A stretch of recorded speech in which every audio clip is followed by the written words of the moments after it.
하나 둘. 네, 안녕하세요. 서울 잠실교회는 좋으시겠습니다. 이렇게 악기를 잘 연주하시는 분들이 많아가지고 오늘 또 심금을 울리는 감동적인 연주 감사드립니다. 네, 같이 기도하시도록 하겠습니다. 하나님 감사드립니다. 저에게 생명과 호흡과 만물을 친히 주시고 또 저에게 영생을 주시기 위해서 성경 말씀으로 저희를 가르쳐 주시는 것 감사드립니다. 이번 한 주간 저희 계속 함께 모여서 하나님의 말씀을 상고하며 진리를 찾아가고 있습니다. 오늘부터 우리 자신의 영적인 상태와 어떻게 하나님 앞에 갈 수 있는지 이 중요한 문제를 함께 상고해 보고자 합니다. 주님께서 마음을 열어주시고 또 총명을 주시고 지혜를 주셔서 하나님의 말씀을 잘 이해하고 마음속 깊이 회개하는 마음을 갖도록 도와주시옵소서. 오늘 또 처음부터 끝까지 모든 시간 주님의 자비로우신 손길에 맡기며 우리 주 예수 그리스도의 이름으로 기도드렸습니다. 아멘. 네, 함께 히브리서 9장 27절 신약 361페이지입니다. 히브리서 9장 27절입니다.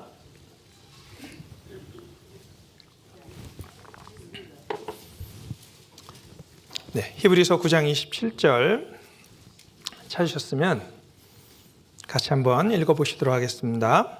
한 번 죽는 것은 사람에게 정하신 것이요 그 후에는 심판이 있으리니. 네, 어제 말씀을 경청해서 잘 들으신 분들은 성경에 많은 예언의 말씀들이 나와 있다는 것을 알게 되셨을 겁니다. 특별히 예수님이 재림하시기 전에 일어날 많은 징조들을 통해서 우리가 주님의 재림을 기다릴 수 있도록 준비해 주셨습니다. 거짓 그리스도가 많이 일어나고 또 기근과 지진, 온역, 전염병이죠. 또 성경이 전 세계에 퍼지고 또 이스라엘이 회복되고 지구가 낡아져서 기상이변이 있는 이 모든 것들이 말세의 징조이자 예수님이 다시 오시는 재림의 징조라는 것을 어제 함께 생각해 보았습니다. 많은 예언의 말씀을 들었는데 여기 제가 써놓은 대로요, 우리 각자에게 가장 확실한 예언의 말씀이 오늘 읽은 말씀에 있습니다. 무엇이 그렇게 확실할까? 한 번 죽는 것은 사람에게 어떻게 하셨다고요? 정하셨다. 이 운명은 누구도 피할 수가 없다. 아무리 권세를 가지고 또 재물을 많이 가지고 존경받으면서 사는 사람도 죽음을 피할 수는 없습니다. 사실 오늘 이제 인간의 가장 근본적인 문제, 가장 큰 문제 두 가지를 살펴보려고 합니다. 죄와 사망, 죄와 죽음. 이 두 가지 문제는 과학이 아무리 발달을 해도 풀 수가 없고 우리 힘으로는 어찌할 수 없는 큰 문제입니다. 제가 원래 천주교에 다녔었다고 말씀을 드렸었는데요. 지금 기억해 보면은 가장 좀 힘들었던 시간이 한 달이나 두 달마다 돌아오는 고백성사 시간이었습니다. 이제 고백성사는 신부님 앞에 가서 그 죄를 다 고백하면은 보석이라고 뭘 하라고 이렇게 하십니다. 그러면 그걸 하면은 이제 죄가 용서된다. 그렇게 배웠기 때문에. 물론 성경에는 없습니다. 지금 보니까 잘못된 것인데 그 당시에는 그걸 심각하게 생각하고 이제 신부님 앞에 나갑니다. 물론 창문이 막혀 있어서 보이진 않고 구멍만 조그맣게 뚫려 있어서 목소리만 들립니다. 근데 제가 그 성당을 태어나면서부터 다녔거든요. 그럼 제 목소리를 알까요, 모를까요? 제가 목소리가 좀 크잖아요, 또. 그래서 창피합니다. 이 죄를 또 어떻게 고할까? 막 마음속에 이제 뭐 여러 가지 그 남한테 드러내기 싫은 그런 죄를 그 방에 들어가서 낱낱이 고해야 됩니다. 그러면은 뭐 주의 기도 10번, 성모성 10번 하십시오. 딱 이렇게 보석이라고 하면은 이제 그거를 해야 됩니다. 근데 문제는 문제는 그 고백성사를 마치고 문을 열고 나오는 순간부터 또 죄를 짓기 시작합니다. 그렇죠? 생각으로, 마음으로 막 또 나쁜 마음이 올라오고 여러 가지 죄된 생각이 올라와서 너무 당혹스러운 거예요. 야, 지금 금방 고백성사를 마쳤는데 이걸 어떡하지? 이 죄를 또 어떡하지? 막 올라오는데 한 번은 이런 극단적인 생각도 해봤습니다. 고백성사 마치고 목숨을 끊어야겠다. 더 죄를 지으면 안 되니까요. 근데 목숨을 끊는 것도 죄 아니에요? 큰 죄죠. 그러니까 이게 뭐 어떻게 할 수가 없는 거예요. 나중에 구원을 받고 나니까 이 문제에 대한 해결을 해주시려고 예수님이 오셨더라고요. 성경이 그렇게 명백하게 예수님이 왜 오시고 우리를 위해서 무엇을 해주셨는지 써 있었는데 한 번도 배운 적이 없습니다. 그래서 오늘과 내일 좀 말씀을요 경청해 주시고 또 심각하게 이렇게 들으시면은 하나님께서 구원의 그 은혜를 허락하실 겁니다. 자, 어제까지 들은 말씀 요약하면 딱 한 문장으로 하나님이 살아계시고 성경은 사실이다. 이것이 어제까지 들은 말씀의 요약입니다. 왜 3일 동안 많은 증거를 말씀드렸냐? 다른 것이 아니라 하나님이 살아계신다. 우리를 창조하시고 이 우주를 창조하시고 역사를 주관하시고 나중에 우리가 죽었을 때 서야 될 하나님 앞에 서야 됩니다. 그 심판주 하나님이 살아계신다. 이것이 여러 증거로 확실해졌습니다. 그리고 성경은 사람이 쓴 것이 아니라 하나님이 주신 진리의 말씀이다. 1.1핵도 떨어지지 않고 다 이루리라. 근데 그 말씀에 부활이 있을 것을 말씀을 해주시고 계십니다. 같이 한번 읽어보시겠습니다. 이를 기이 여기지 말라. 무덤 속에 있는 자가 다 그의 음성을 들을 때가 오나니 선한 일을 행한 자는 생명의 부활로 악한 일을 행한 자는 심판의 부활로 나오리라. 죽음으로 끝이 아닙니다. 죄인이든 의인이든 하나님께서 그 몸을 부활시키셔서 죄인은 심판 후에 영원한 지옥에 가고 의인은 그 부활된 몸을 가지고 영광된 천국에 들어가는 생명의 부활과 심판의 부활, 두 가지 부활이 있습니다. 아이들이 부르는 찬송가 있죠? 세상에는 두 길이 있네. 그렇죠? 두 길이 있습니다. 중간은 없어요. 천국과 지옥. 그렇죠? 그리고 여기 나와 있는 대로 생명의 부활과 심판의 부활. 의인과 죄인. 딱 두 가지밖에 없습니다. 그래서 꼭 알아두셔야 될 것은요. 죽음은 끝이 아니다. 죽음은 또 다른 시작입니다. 영원한 삶의 시작인데 그 영생을 어디서 보낼지 그 문제를 해결하려고 우리가 이 자리에 앉아 있습니다. 그리고 죽음 뒤에는 반드시 심판이 있다. 하나님이 잠시 회개할 기회를 주기 위해서 기다리고 계실 뿐이지 그 모든 죄를 기억하십니다. 그리고 죄를 하나라도 지은 죄인은 영원한 형벌을 받게 됩니다. 이런 문제에 대해서 심각하게 생각하지 않는 사람들이 많이 있습니다. 자, 그래서 누가복음 12장에 보면은 어리석은 부자에 관한 이야기가 나오는데요. 이 어리석은 부자에 관한 얘기를 잠깐 말씀을 드리겠습니다. 누가복음 12장에 보면 어떤 부자가 있는데 한 해에 너무나 소출이 많아서 아주 풍성한 추수를 해가지고 기존에 있는 창고를 헐어버리고 새로운 창고를 지어야겠다 하면서 아주 흐뭇하고 기뻐하는 그런 부자가 있었습니다. 근데 이 부자를 하나님이 어리석다고 말씀을 하셨습니다. 왜 어리석다고 했냐면요. 이 부자가 이런 말을 했거든요. 여기 보시면은 또 내가 부자가 하는 말입니다. 내 영혼에게 이르되 영혼아 여러 해 쓸 물건을 많이 쌓아두었으니 평안히 쉬고 먹고 마시고 즐거워하자. 영혼에게 얘기한 겁니다. 자기 영혼에게 영혼아 이번에 소출이 많아서 여러 해 쓸 물건이 많이 쌓아두었으니까 평안히 쉬고 먹고 마시고 즐거워하자. 왜 오해라고 했냐면요. 영혼은 물건으로 만족하는 대상이 아닙니다. 영혼이 뭐 음식을 먹는 것도 아니고요. 영혼은 하나님의 말씀을 통해서 살아나야 되는 것이지 이런 물질적인 것으로 만족이 되지 않습니다. 하나님께서 이렇게 말씀하셨죠. 같이 한번 읽어보시겠습니다. 하나님은 이르시되 어리석은 자여 오늘 밤에 내 영혼을 도로 찾으리니 그러면 내 예비한 것이 네 것이 되겠느냐. 사실 이 부자가 인간적인 관점으로 볼 때는 어리석은 자가 전혀 아닙니다. 사람들이 다 존경했을 거예요. 어떻게 저렇게 농사를 잘 짓고 지혜롭고 계속 재산이 늘어나고 사람들이 부러워했겠죠. 근데 하나님은 딱 한마디로 어리석은 자여. 왜? 이 부자는 자기의 육신만을 생각했지 영혼을 위해서는 준비가 하나도 돼 있지 않은 거예요. 하나님이 계신지 안 계신지 생각해 본 적도 없습니다. 죽음 뒤에 심판이 있는지 없는지도 몰라요. 단지 눈에 보이는 물질적인 것으로 너무 기뻐하면서 즐거워했던 겁니다. 인간의 가장 큰 문제가 죄와 사망이라고 말씀드렸습니다. 그 문제에 대해서는 아무 생각 없이 죽음을 맞이했을 때 하나님 앞에 갈 때 당황하게 될 겁니다. 자, 내 예비한 것이 네 것이 되겠느냐 그랬는데 이 부자가 번 돈, 많은 소출, 이거 하나라도 가져갈 수 있을까요? 없을까요? 하나도 못 가져갑니다. 네 것이 되겠느냐? 다 남기고 가야 됩니다. 그래서 이 부자가 죽음 뒤를 건너갔을 때 깨달을 겁니다. 이 죄가 문제구나. 자, 제가 첫날부터 구원 받으셔야 된다, 거듭나야 된다 이런 말씀을 계속 드렸는데요. 왜 구원을 받아야 된다? 이 구원이란 말이요, 요즘 우리는 잘 사용하지 않는 말입니다, 사실은. 그래서 어떤 분은 막 오해하시잖아요. 왜 구원을 준다 그러지? 10원을 주지. 하필이면 구원이야. 그 구원이 아니고요.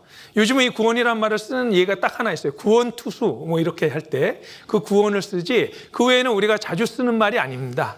근데 이 구원이란 말은 건져낸다, 살려낸다. 내가 어쩔 수 없기 상황에 있을 때 살려낸다는 겁니다. 건져내는 거예요. 그래서 왜 우리가 구원이 필요하냐? 우리가 죄인이기 때문에 영원한 지옥에 갈 운명에서 건짐을 받아야 된다는 겁니다. 그래서 우리가 왜 죄인이냐, 그 문제에 대해서 이제 좀 살펴보도록 하겠습니다. 하나님은요, 우리 인간을 창조하시고 또 인간의 범죄한 내용을 다 잘 아시기 때문에 사람을 가장 잘 아세요. 그래서 뭐라 그러셨냐면은 시편 51편 5절 같이 한번 읽어보시겠습니다. 내가 죄악 중에 출생하였으며 모친이 죄 중에 나를 잉태하였나이다. 사람은 언제부터 죄인이냐? 언제부터 죄인일까요? 어머니 뱃속에서 잉태되는 순간, 정자와 난자가 만나서 수정되는 순간, 생명이 시작되는 순간부터 뭐라고요? 죄인이다. 아니 어떻게 그럴 수 있습니까? 특히 아기가 태어나면요, 너무 순진무구해 보이고 천사 같잖아요. 근데 그 천사처럼 보이는 아기 안에 온갖 죄악이 다 들어 있습니다. 저도 아들이 둘이 있는데 키워보니까 알겠더라고요. 자, 애들한테요, 가르쳐 주지 않아도 욕심 부리고 거짓말하는 거 자동으로 나옵니다. 그쵸? 여기 자기 뻥튀기 놔두고 누구 거 먹어요? 야, 니께 더 맛있어 보인다. 그쵸? 욕심이 끝이 없습니다. 애들이. 그리고 금방 누가 날 좋아하는지 안 좋아하는지 알아가지고요, 시기 질투. 어렸을 때부터. 그쵸? 막 찡그리고. 근데 여기 보시면요, 6살 아이가 4살 아이를 살해했는데, 그렇잖아요?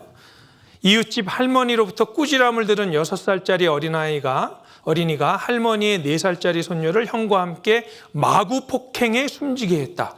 아니 6살짜리가 뭘 알길래 4살짜리 애를요 마구 폭행해서 죽을 때까지 폭행을 한 거예요. 실제로 자기 형이랑 둘이서. 그래서 사람이 날 때부터 죄인이다. 우리 성선설과 성악설이 있잖아요. 사람은 선하게 태어나냐 악하게 태어나냐. 자, 제가 제 두 아들한테 거짓말을 가르쳐 준 적이 없습니다. 대신 이런 얘기는 했죠. 거짓말 하지 말아라. 근데 말 배우는 순간부터 거짓말 할까요, 안 할까요? 거짓말을 하더라고요. 말 배우는 순간부터 거짓말을 하기 시작합니다. 누가 가르쳐 주지 않아도. 싸우지 말라고 아무리 말을 해도 계속 싸웁니다. 이게 속에 있는 게 다 나오는 거예요. 어렸을 때는, 아주 갓난아기 때는 힘이 없어서 죄를 못 짓는 것일 뿐이지, 그 갓난 아이도요, 막 배고픈데 젖 안 주면은 막 엄마 깨물고, 이 어린아이도 힘만 있으면 죄를 지을 수 있는데 힘이 없어서 못 짓는 거예요. 그래서 어머니 뱃속에서 잉태됐을 때부터 우리는 죄인이다. 자, 이 죄에 관해서 몇 가지 사람들이 질문을 하는데요. 오늘 이 질문에 대한 답을 드리려고 그러니까 이 질문을 좀 살펴보겠습니다. 과연 죄란 무엇이냐? 죄란 무엇이냐? 어떤 나라에서는 죄가 되고 어떤 나라에서는 죄가 안 되는 것들도 있고 사람마다 기준이 다른데 죄가 무엇이냐? 그리고 누가 죄인이냐? 그리고 중요한 것이 이 두 번째 질문입니다. 마음속에 죄가 있는데요. 대부분의 사람들이 마음속의 죄는 괜찮다고 생각해요. 왜? 누구한테 피해를 끼치는 것도 아닌데 그게 뭔 상관이지? 이렇게 생각하는데 하나님은 마음속에 있는 죄도 죄라고 분명히 말씀하십니다. 그리고 과연 내가 지금까지 지은 모든 죄에 대해서 심판이 있을 것이냐 없을 것이냐? 분명히 있습니다. 이 세 가지 문제를 살펴보도록 하겠습니다. 자, 죄란 무엇이냐? 죄는 뭐라고요? 법을 어기는 것. 죄는 법을 어기는 겁니다. 법이 없으면 죄가 없어요. 법이 없으면 죄가 없습니다. 제가 미국에서 한 10년을 살았습니다. 공부를 하고 직장을 다니고 그러면서 한 10년을 살았는데요. 한국 분들이 미국에 와서 실수하는 것 중에 크게 하나가 있습니다. 운전을 할 때 특별히. 이런 건 아시죠? 운전하다 과속해서 경찰이 잡으면은 가만히 핸들을 잡고 있으셔야지 운전면허증 찾는다고 막 여기저기 찾으면 총 맞습니다. 예. 가만히 있다가 경찰이 와서 문 내리라 그런 다음에 보여주십시오. 그럼 그 앞에서 찾아야 돼요. 왜냐하면 총이 있어서 그래요. 총이. 근데 더 이제 실수를 많이 하는 게 뭐냐면은 스쿨버스가 쓰면은 차들이 서야 되는데 양쪽에 다 서야 됩니다. 양쪽에. 반대쪽도 서야 돼요. 그걸 잘 몰라서 반대쪽은 괜찮겠지 하고 막 지나가요. 한국 분들이 처음 와서. 큰일 납니다. 막 벌금이요. $500씩 돼요. 예. 왜 그러냐면은 애들이 스쿨버스에서 내린 다음에 막 집으로 뛰어가거든요. 길 건너서. 그러니까 양쪽을 다 세우는 거예요.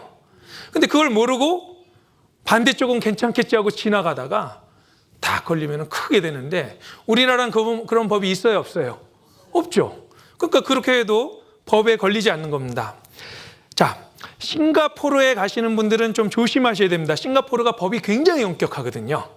자, 여기 보세요. 밤 10시 이후에 바깥 공공장소에서 술을 마시다 걸리면 어떻게 된다고요? 80만 원 벌금에 징역 1년. 징역 1년입니다. 공공장소에서 10시 후에 술 먹으면 큰일 납니다. 첫 번째 무단횡단은 80만 원 벌금에 징역 3개월. 두 번째 무단횡단은 벌금 160만 원에 징역 6개월. 화장실에 변기물을 안 내리면 벌금 12만 원. 이건 어떻게 되냐면요. 공공화장실에 변기물을 안 내리고 나갔는데 다음 사람이 들어왔는데 보니까 안 내려 있는 거예요. 그럼 신고를 하죠. CCTV 다 있어서 다 잡아냅니다. 출국하려고 그러는데 변기물 안 내리셨네요. 벌금 내고 오세요. 그럽니다. 예. 더 무서운 거는 아주 심각한 죄를 지으면은 태형을 하는데요. 성폭행, 강도, 불법 무기 소지 등의 흉악범죄를 저지르면 남자만입니다. 여자는 안 때려요. 근데 3대에서 24대까지 태형을 때리는데 그 때리는 속도가요. 여기 보면은 시속 160km래요. 때리는 막대기 속도가 160km. 24대 그런데 중간에 기절하는 사람이 있습니다. 12대 맞다 기절해버려요. 그럼 의사가 옆에 있다가 딱 눈을 보면서 아이고 더 이상은 안 되겠습니다. 그럼 끝날 줄 알았죠? 아닙니다. 6개월 뒤에 다시 오세요. 나머지 더 맞아야 돼요. 네. 아주 심각합니다. 근데 한 번 맞아본 사람은요 6개월 뒤에 다시 오라 그러면 죽는 것보다 더 무섭대요. 그걸 또 맞을 생각을 하니까. 제가 이 말씀을 왜 드리냐면은 싱가포르에 들어가는 사람들은 입국하는 사람들은 싱가포르의 법을 지키겠다고 동의하고 들어가는 겁니다. 그렇죠? 저 몰랐습니다. 그렇게 말 못해요. 예, 저는 그런 법이 있는 줄 몰랐습니다. 그럼 싱가포르 들어오면 안 돼요. 예? 무슨 법이 이렇게 강합니까? 불만불평할 수 없습니다. 싱가포르에 입국하는 순간 나는 그 법을 존중하겠다는 동의입니다. 자, 우리는 천국에 가려고 그러는 거잖아요. 그렇죠? 구원받았다는 것은 천국에서 영생을 하나님과 보낸다는 뜻인데 천국에 가려면 천국의 법을 알아야죠. 천국의 법을 알아야 됩니다. 천국의 법을 하나님께서 이 성경에 써놓으셨습니다. 어느 것이 죄고 어느 것이 죄가 아닌지 너무나 자세히 써놨기 때문에 하나님 앞에서 핑계할 수 없다 말씀하셨습니다. 그래서 성경에 있는 법을 한마디로 말하면 거울과 같다 이렇게 말할 수 있습니다. 거울. 왜? 거울을 보면은 나의 상태를 알 수 있죠. 뭐 더러운 게 묻었는지 안 묻었는지 깨끗한지 볼 수 있습니다. 그래서 왜 하나님께서 법을 주셨느냐? 로마서 3장 20절 같이 한번 읽어보시겠습니다. 그러므로 율법의 행위로 그의 앞에 의롭다 하심을 얻을 육체가 없나니 율법으로는 죄를 깨달음이니라. 이 율법에 대해서 조금 이따 자세히 설명을 드리겠지만 꼭 기억하셔야 될 게 있습니다. 율법의 행위로 라는 말은 율법을 지켜서 라는 말입니다. 그래서 율법을 지켜서 그의 앞에, 하나님 앞에 의롭다 하심을 얻을 육체가 있어요, 없어요? 없다. 율법을 지켜서 천국에 갈 사람은 하나도 없다. 그럼 하나님 율법을 왜 주셨을까요? 율법으로는 죄를 깨닫고 입을 막게 하려고, 죄 없습니다 라는 말을 못하게 하기 위해서 정확하게 우리에게 어느 것이 죄고 어느 것이 법인지를 알려주신 겁니다. 그래서 오늘 자세히 들어보시고 내 자신의 삶을 이 율법이라는 거울에 한번 비춰보셔야 됩니다. 하나님은 공의의 하나님이세요. 법을 반드시 지켜야 됩니다. 하나라도 하나님의 법을 어기면은 죄인으로 영원한 형벌을 받게 됩니다. 자, 그럼 죄가 처음에 어떻게 들어왔을까? 처음에 에덴 동산에 아담과 하와를 하나님께서 창조하셨을 때는 죄가 없었어요. 근데 왜 이 세상에 이렇게 죄가 많아서 신문을 보면 매일 끔찍한 범죄가 일어나느냐? 죄가 들어왔습니다. 한 사람을 통해서. 자, 같이 한번 로마서 5장 12절 같이 읽어보겠습니다. 이러므로 한 사람으로 말미암아 죄가 세상에 들어오고 죄로 말미암아 사망이 왔나니 이와 같이 모든 사람이 죄를 지었으므로 사망이 모든 사람에게 이르렀느니라. 자, 이 한 사람 때문에 죄가 들어왔다는데 이 한 사람이 누굴까요? 아담이죠. 마담이 아닙니다. 아담입니다. 아담. 첫사람. 인류의 대표. 근데 이런 말씀드리면 어떤 분이요? 바로 또 불만을 표시합니다. 왜 아담이 죄를 져서 우리가 다 죄인이 되어야 됩니까? 불공평합니다. 자, 대표성의 원리라는 게 있습니다. 하나님이 아담을 인류의 대표로 세우신 거예요. 지금 우리가 살아가는 세상에도 이 대표성의 원리가 있습니다. 제가 예를 들어 볼게요. 자, 오늘이라도 대한민국 대통령이 다른 나라에 관해서 전쟁을 선포했다. 대통령이 전쟁을 선포하면은 우리 전쟁에 나가야 될까요? 말아야 될까요? 나가야죠. 내가 전쟁을 하고 싶든 말든 전쟁에 찬성하든 안 하든 대통령이란 대표를 뽑아놨기 때문에 대통령이 전쟁을 선포하면 온 나라가 전쟁에 나가는 겁니다. 그리고 비행기에 파일럿, 조종사가 만약 실수를 해서 기계를 잘못 조종하면 비행기가 떨어져서 모든 사람이 죽어버려요. 그럴 수 있죠? 왜? 비행기 조종사가 대표예요. 그 비행기를 조종하는 겁니다. 아담 한 사람의 죄로 인해서 세상에 죄가 들어왔습니다. 그전엔 죄가 없었어요. 어떤 죄를 지었는가 잘 아시죠? 하나님께서 에덴 동산에 특별한 두 가지 나무를 주셨는데 하나는 생명나무고 하나는 선악과입니다. 그러면서 이 선악과에 관해서 이렇게 말씀하셨습니다. 여호와 하나님이 그 사람에게 명하여 가라사대 동산 각종 나무의 실과는 내가 임의로 먹되 선악을 알게 하는 나무의 실과는 먹지 말라. 나머지는 같이 읽어보겠습니다. 내가 먹는 날에는 정령 죽으리라 하시니라. 예. 내가 먹는 날에는 정령 죽으리라. 어떤 사람은요, 왜 그 선악과를 만드셔가지고 이 문제를 일으키셨을까? 그런 거 안 만드셨으면 좋았을 텐데, 여기 아주 깊은 뜻이 있습니다. 하나님은 사람을 사랑의 대상으로 만드셨어요. 사랑은요, 자유의지가 없으면 사랑을 할 수가 없습니다. 자, 로봇가 사랑하도록 프로그램되어 있어서 사랑한다면 그게 진짜 사랑일까요? 아닐까요? 자, 저를 보세요. 제가 만약 로봇입니다. 주인이 있으면 이렇게 얘기합니다. 주인님, 사랑합니다. 사랑합니다. 이 사랑이에요? 사랑 아닙니다. 프로그램된 거예요. 절대로 로봇과는 사랑할 수가 없습니다. 사랑은요, 자유의지, 선택입니다. 선택. 하나님이 우리 인간을 자유의지를 가진 인간으로 존재로 만드신 건요, 굉장한 특권입니다. 사실은. 왜? 자, 고등학생 아들이 있다고 칩시다. 집에요. 그러면은 늦게 일어나면 늦게 일어난다고 잔소리, 밥 먹으라고 얘기하고 막 얘기하죠. 왜 그렇게 잔소리를 하냐면요, 못 믿어서 그런 거예요. 만약에 그 아들을 정말 존중하고 그 아들의 그 판단과 그 아들의 선택을 존중한다면요, 그냥 내버려 둡니다. 그렇죠? 네가 이제 알아서 장성했으니 알아서 해라. 어떤 사람의 자유의지를 존중해 준다는 것은 그 사람의 인격을 존중해 주고 그 사람의 존재 자체를 굉장히 높여준다는 뜻이에요. 하나님은 우리 인간에게 자유의지를 주셨어요. 빠삐용 영화 보셨는지 모르겠어요. 한 사람이 섬에, 그 감옥이 섬이잖아요. 빠삐용이 억울하게 들어가서 끝까지 탈출하잖아요. 자유가 없으면 죽음을 달라. 자유가 최고. 자유의지를 주신 겁니다. 그리고 단 한 가지 간단한 시험입니다. 동산 중앙에 있는 나무의 실과는 먹지 마라. 먹는 날에는 정령 죽으리라. 이 시험이 어려운 것이 아니었습니다. 이제 둘째 날 말씀드렸죠. 에덴 동산에는 광대하고 영화로운 나무들이 빽빽하게 들어있어서요, 이 나무 하나 아예 안 보고 살 수도 있어요. 아주 간단한 시험이었는데, 그때 여기 보시면은 이제 사탄이 나와서 시험을 합니다. 너희가 결코 죽지 아니하리라. 그래서 아담은요, 선택의 기로에 섰습니다. 하나님은 먹지 마라, 사단은 먹으라. 자, 둘 중에서 선택을 해야 됩니다. 하나님의 말씀을 듣든지 사탄의 말을 듣든지. 하나님은요, 인간에게 최선의 것을 원하세요. 하나님은 선하시기 때문에 사실은요, 하나님이 인간에게 원하시는 모든 거 해주시는 거는요, 최선입니다. 사람이 자기 뜻을 쫓아갈 때 그게 죄가 되는데, 하나님 대신에 자기가 자기에게 주인이 되고 하나님이 되고 싶은 겁니다. 항상 빗나갑니다.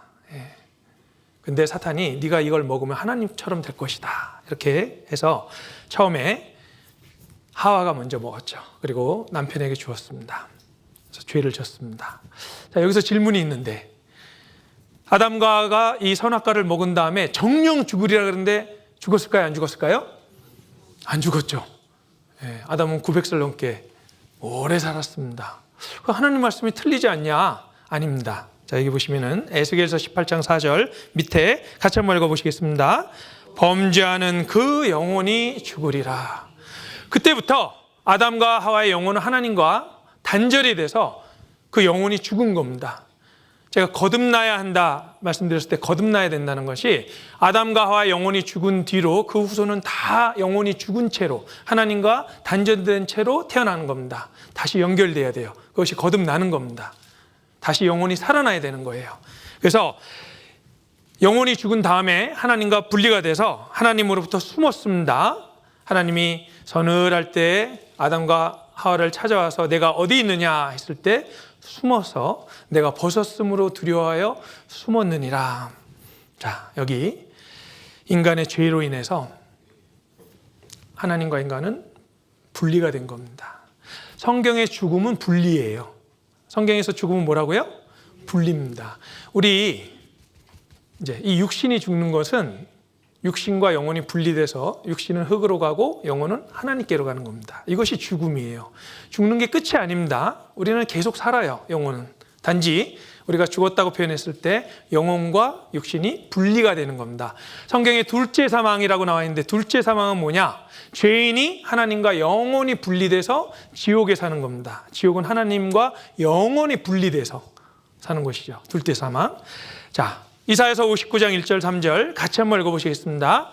여호와의 손이 짧아 구원치 못하심도 아니요, 귀가 둔하여 듣지 못하심도 아니라, 오직 너희 죄악이 너희와 너희 하나님 사이를 내었고 너희 죄가 그 얼굴을 가리워서 너희를 듣지 않으시게 함이니, 이는 너희 손이 피해 너희 손가락이 죄악에 더러웠으며 너희 입술은 거짓을 말하며 너희 혀는 악독을 바람이라. 아담 이후로 태어난 모든 사람은요, 죄성을 가지고 태어나서 그 죄악 때문에 하나님과 분리가 됐습니다. 여기 보시면요, 최근에 코로나 때문에 어머니가 코로나에 걸리셔서 병상에서 돌아가시는데도 손 한 번 못 잡아주고 임종을 맞는 분들이 계시잖아요. 바로 유리창 바로 옆에 있는데 손도 만질 수가 없는 거예요. 왜? 바이러스 때문에. 분리. 예? 바이러스가 사이를 낸 겁니다. 그렇죠? 하나님은 죄인은 사랑하셔요. 죄인은 사랑하셔요. 하나님 형상 따라 지은 이 인간을 너무나 사랑하시는데 죄는 미워하십니다. 이 죄 때문에 하나님과 우리 사이가 내었고, 어머니가 아들을 아무리 사랑해도 아들이 죄를 짓고 감옥에 가면 같이 살 수가 없잖아요. 그래서 이 죄가 하나님과 우리 사이를 내었습니다. 자, 죄인이 하나님 앞에 갈 수 없는 이유는 딱 하나, 죄 때문입니다. 죄가 하나님과 우리 사이를 가로막고 영원히 하나님과 우리는 분리가 됐습니다. 그래서 아담의 후손은 모두 죄인이다. 아담이 죄를 지은 이후 그 죄성이 모든 후손에게 내려와서 나에게까지 죄성이 내려온 겁니다. 그래서 죄를 짓고 싶지 않아도요, 이 죄성이 나를 부축해가지고 죄를 짓게 만들어요. 자, 여기 개가 있잖아요. 개가 옆으로 걷는데 이 개를 앞으로 걷게 할 수 있을까요, 없을까요? 막 때려요. 앞으로 가라고 막. 너 앞으로 가. 막 때려요. 앞으로 가요, 못 가요? 못 가요. 왜? 개는 옆으로 가는 성질을 가지고 태어난 겁니다. 사람은 아무리 노력해도 그 죄를 통제를 할 수가 없어요. 마음속에서 죄가 더러운 물 나오듯이 콸콸콸 나옵니다. 아주 부패한 본성에서 죄가 나옵니다. 이 호랑이가요, 어렸을 때는 개랑 같이 클 수가 있어요.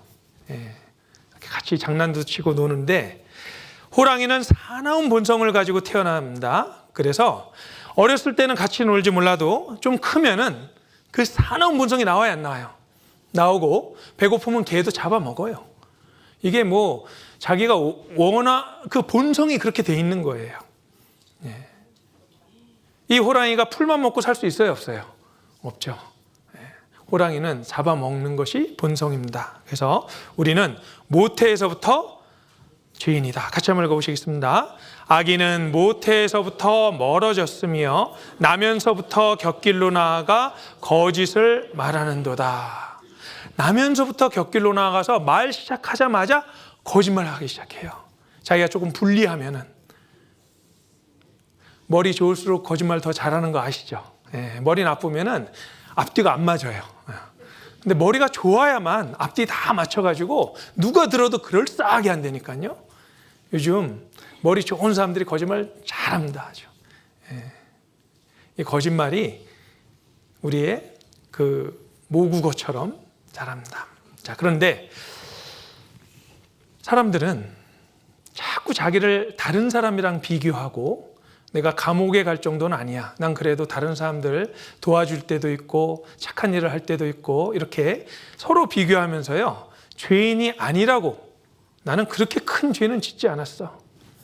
그렇게 말씀하시는 분이 있어요. 제가 이제 할머니들을 상담하다 보면은 그런 분들이 많이 계십니다. 죄가 절대 없대요.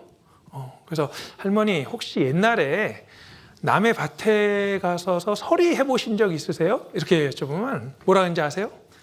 나만 했나? 다 했지. 그게 뭐예요? 남도 다 하니까 죄가 아니라는 거예요. 그 도둑질입니다. 도둑질. 농사 열심히 지어놨는데 가서 이렇게 따오는 거잖아요. 죄가 아니래요. 착각입니다. 네. 혹시 할머니 며느리 혹시 미워하신 적 없으세요? 그것이 그렇게 미운 짓을 해. 그래요. 미운 짓을 하니까 미워했대요. 죄가 아니래요. 네. 할아버지는 안 미워하셨어요? 그럼 뭐라는지 아시죠? 대기 그 양반이랑 살아보시오. 안 미워하게 생겼나? 네? 끝까지 죄가 없다는 거예요.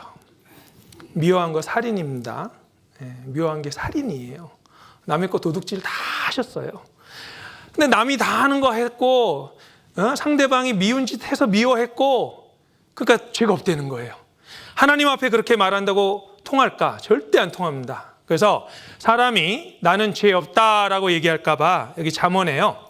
사람 마음에 7가지 가증한 것이 있다고 말씀을 하셨습니다. 같이 한번 읽어보겠습니다. 감정 있는 자는 입술로는 꾸미고 속에는 괴유를 품나니 그 말이 좋을지라도 믿지 말 것은 그 마음에 7가지 가증한 것이 있음이라. 자, 사람들은요, 입술로는 꾸미고 속에는 괴유를 품나니, 괴유는 교묘한 속임수, 간사스러운 겁니다. 아주 속으로는 막 별별 걸 다 생각하면서 입술로는 좋은 말만 하는 거예요. 그래서 하나님이 그 말이 좋을지라도 믿지 말아라. 사람 말 믿지 말아라. 저는 가끔 여자분들이요, 이런 말 할 때 진짜 진심인지 모르겠어요. 이제 오래간만에 친구를 막 길거리에서 봤습니다. 그럼 꼭 그렇게 얘기하더라고요. 얘 너 너무 예뻐졌다. 막 그러잖아요. 정말 예뻐졌나? 세월이 오래 흘러서 나이도 들고 막 그러는데 맨날 예뻐졌대요. 네. 꾸미는 겁니다, 이렇게. 근데 여기 보시면은 이제 7가지 가증한 것을 어떤 선교사가요, 동물로 표현했는데, 자, 오늘과 내일 말씀 들을 때 꼭 하나 주의하셔야 될 것이 있습니다. 자, 오늘과 내일 말씀 들을 때는 누구 얘기하는 거예요? 내 얘기입니다. 막 죄인이라고 하면요, 그래 맞아. 내 동생 죄인이야. 우리 오빠 정말 나빠. 막 딴 사람 생각해요. 지금 이 성경은 다른 사람에 대해서 얘기하라고 주신 것이 아니라 나에 대해서. 그래서 자, 내 마음에 이 7가지 짐승으로 표현되는 죄의 성이 있는지 없는지 잘 좀 살펴보시면 좋겠습니다. 첫째는 공작인데요. 이 공작은 교만한 겁니다. 자랑하는 거예요. 자랑하는 것이 죄라고 되어 있습니다. 자, 로마서 1장에 보면요, 비방하는 자요, 하나님의 미워하시는 자요, 능욕하는 자요, 교만한 자요, 자랑하는 자요. 자랑하는 자가 죄인이다. 왜 죄인일까요? 내가 잘나서 잘생긴 거 아닙니다. 하나님이 그렇게 만들어 주신 거고, 내가 잘나서 부잣집에 태어난 거 아닙니다. 제가 인도에 10년 있으면서요, 참 그런 걸 많이 느꼈어요. 이 사람들은 무슨 죄가 있어서 이렇게 어렵고 가난한데 태어났을까? 처음에 갔을 때 선교사로 갔는데 좀 마음에 제가 힘들었던 게, 가까이 가기 힘든 거예요. 막 냄새도 좀 이제 땀 냄새도 나고, 뭐 옷도 잘 안 갈아입고, 그러다가 그걸 깨트리려고 하나님이 하나의 경험을 주셨습니다. 한 번은 물이 3일을 안 나오더라고요, 집에. 그래서 마시는 물은 사다 먹었는데 3일 동안 씻지를 못했어요. 머리도 못 감고 옷도 못 감고, 제가 땀을 굉장히 많이 흘리거든요. 근데 3일째 제가 거울을 딱 보니까요, 거기 인도 사람이 서 있는 거예요. 꾀죄죄가지고 씻지도 못하고요, 머리는 막 엉클어져 있고요, 몸에서 냄새는 나고요. 그때 제가 깨달았습니다. 3일 동안 물 안 나오니까 나도 인도 사람이구나. 그런데 어떤 한국 분들은 인도 와가지고요, 막 저도 그랬지만 막 멀리하고 막 무시하고, 아니 우리가 뭐 잘나서 대한민국에 태어난 거 아닙니다. 그렇죠? 우리가 뭐 선택해서 난 게 아니잖아요.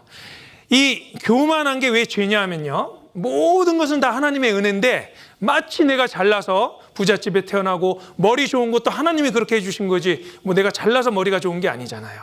근데 막 다른 사람 머리 나쁘다고 무시하고, 그래서 교만한 것과 자랑하는 것은 죄입니다.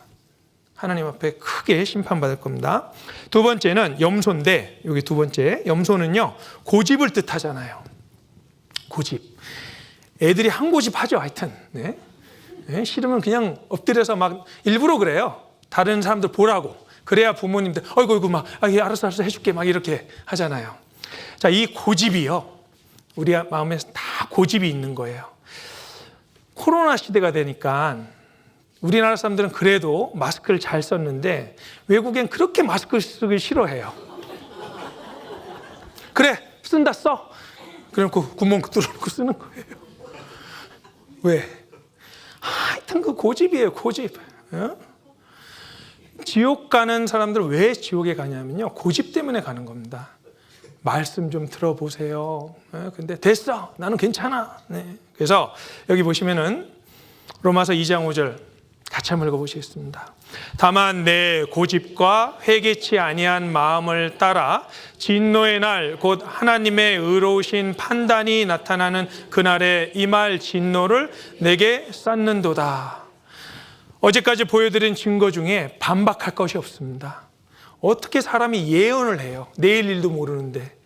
2700년 뒤에 이스라엘이 독립할 것, 또 2000년 뒤에 예수님 재림 전에 나타날 예언, 이걸 어떻게 예언합니까? 사람이 내일 일도 모르는데. 근데 굳이 고집을 부려서 그건 됐고 막 그러면서 무시해버려요. 여기에 고집과 회개치 아니한 마음을 자꾸 가져다 보면은 하나님의 진노가 점점점 쌓여서요, 자꾸 고집 피우면 나중에 정말 기회를 안 주세요. 하나님이 큰일 납니다. 우리에게 염소 같은 고집 마음이 있고요, 또 염소는 눈이 좀 음흉하게 생겼어요. 이렇게 보면 음란한 마음, 지나가는 여자 남자 보면서 음란한 마음.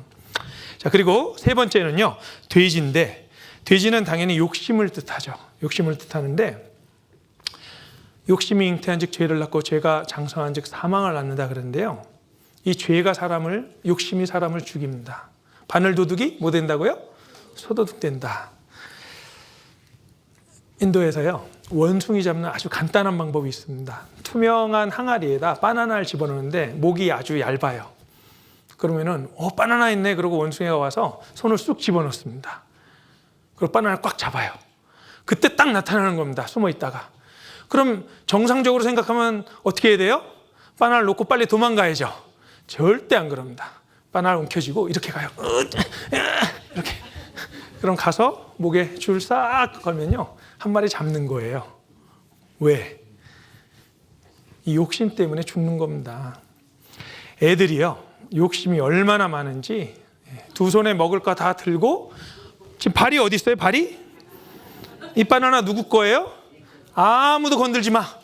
다 내 거예요. 다 내 겁니다. 이 욕심은요, 마치 바다 짠물 먹으면 점점 목마르듯이요, 희한하게 가진 사람이 더 심해요. 1억 가지면 10억 갖고 싶고, 10억 가지면 100억 갖고 싶고, 차 한 대 있으면 2대 있고 싶고, 뭐 스포츠카도 갖고 싶고. 그래서 같이 한번 읽어보시겠습니다.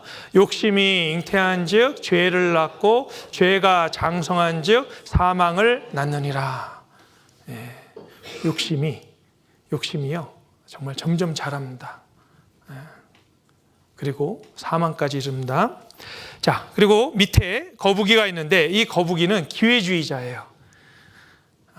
위험이 오면 싹 숨습니다. 목이랑 발을 싹 집어넣어서 어떤 거북이는 코끼리가 올라가도 끄떡없대요. 무슨 얘기냐? 죄를 지었으면 잘못했다고 자백을 해야 되는데 절대 자백을 하지 않고 핑계를 댑니다. 끝까지 핑계대요.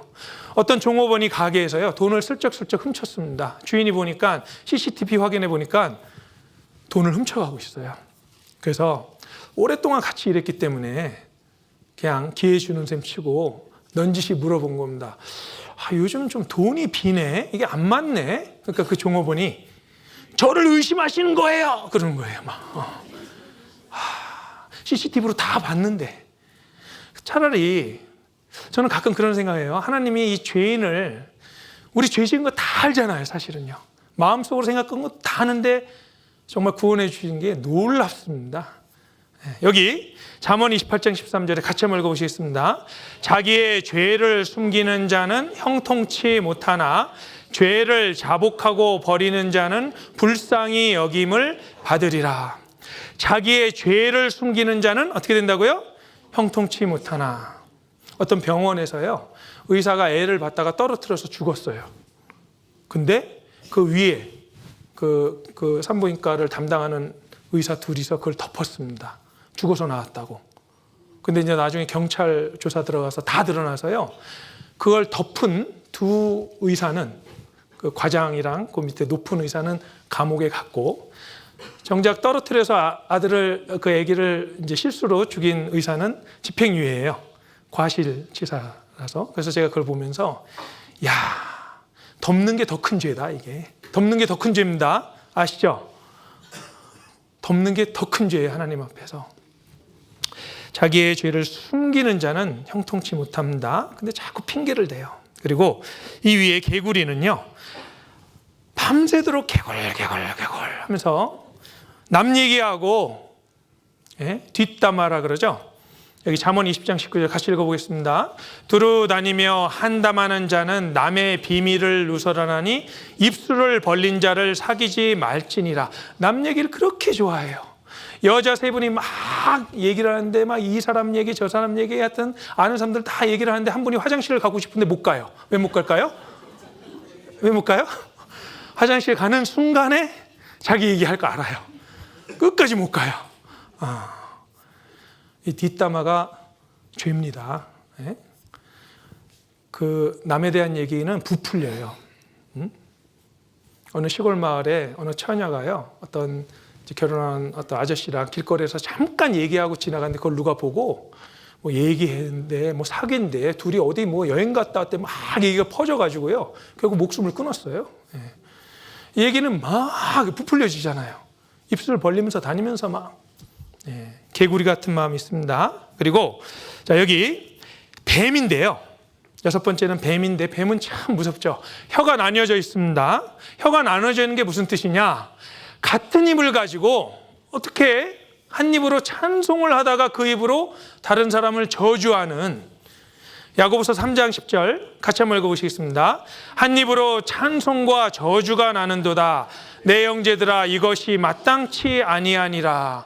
우물에서 단물이 나든지 쓴물이 나든지 한물이 나오는데 어떻게 너의 한 입으로 찬송과 저주가 나느냐. 게다가 뱀은요, 독이 있잖아요.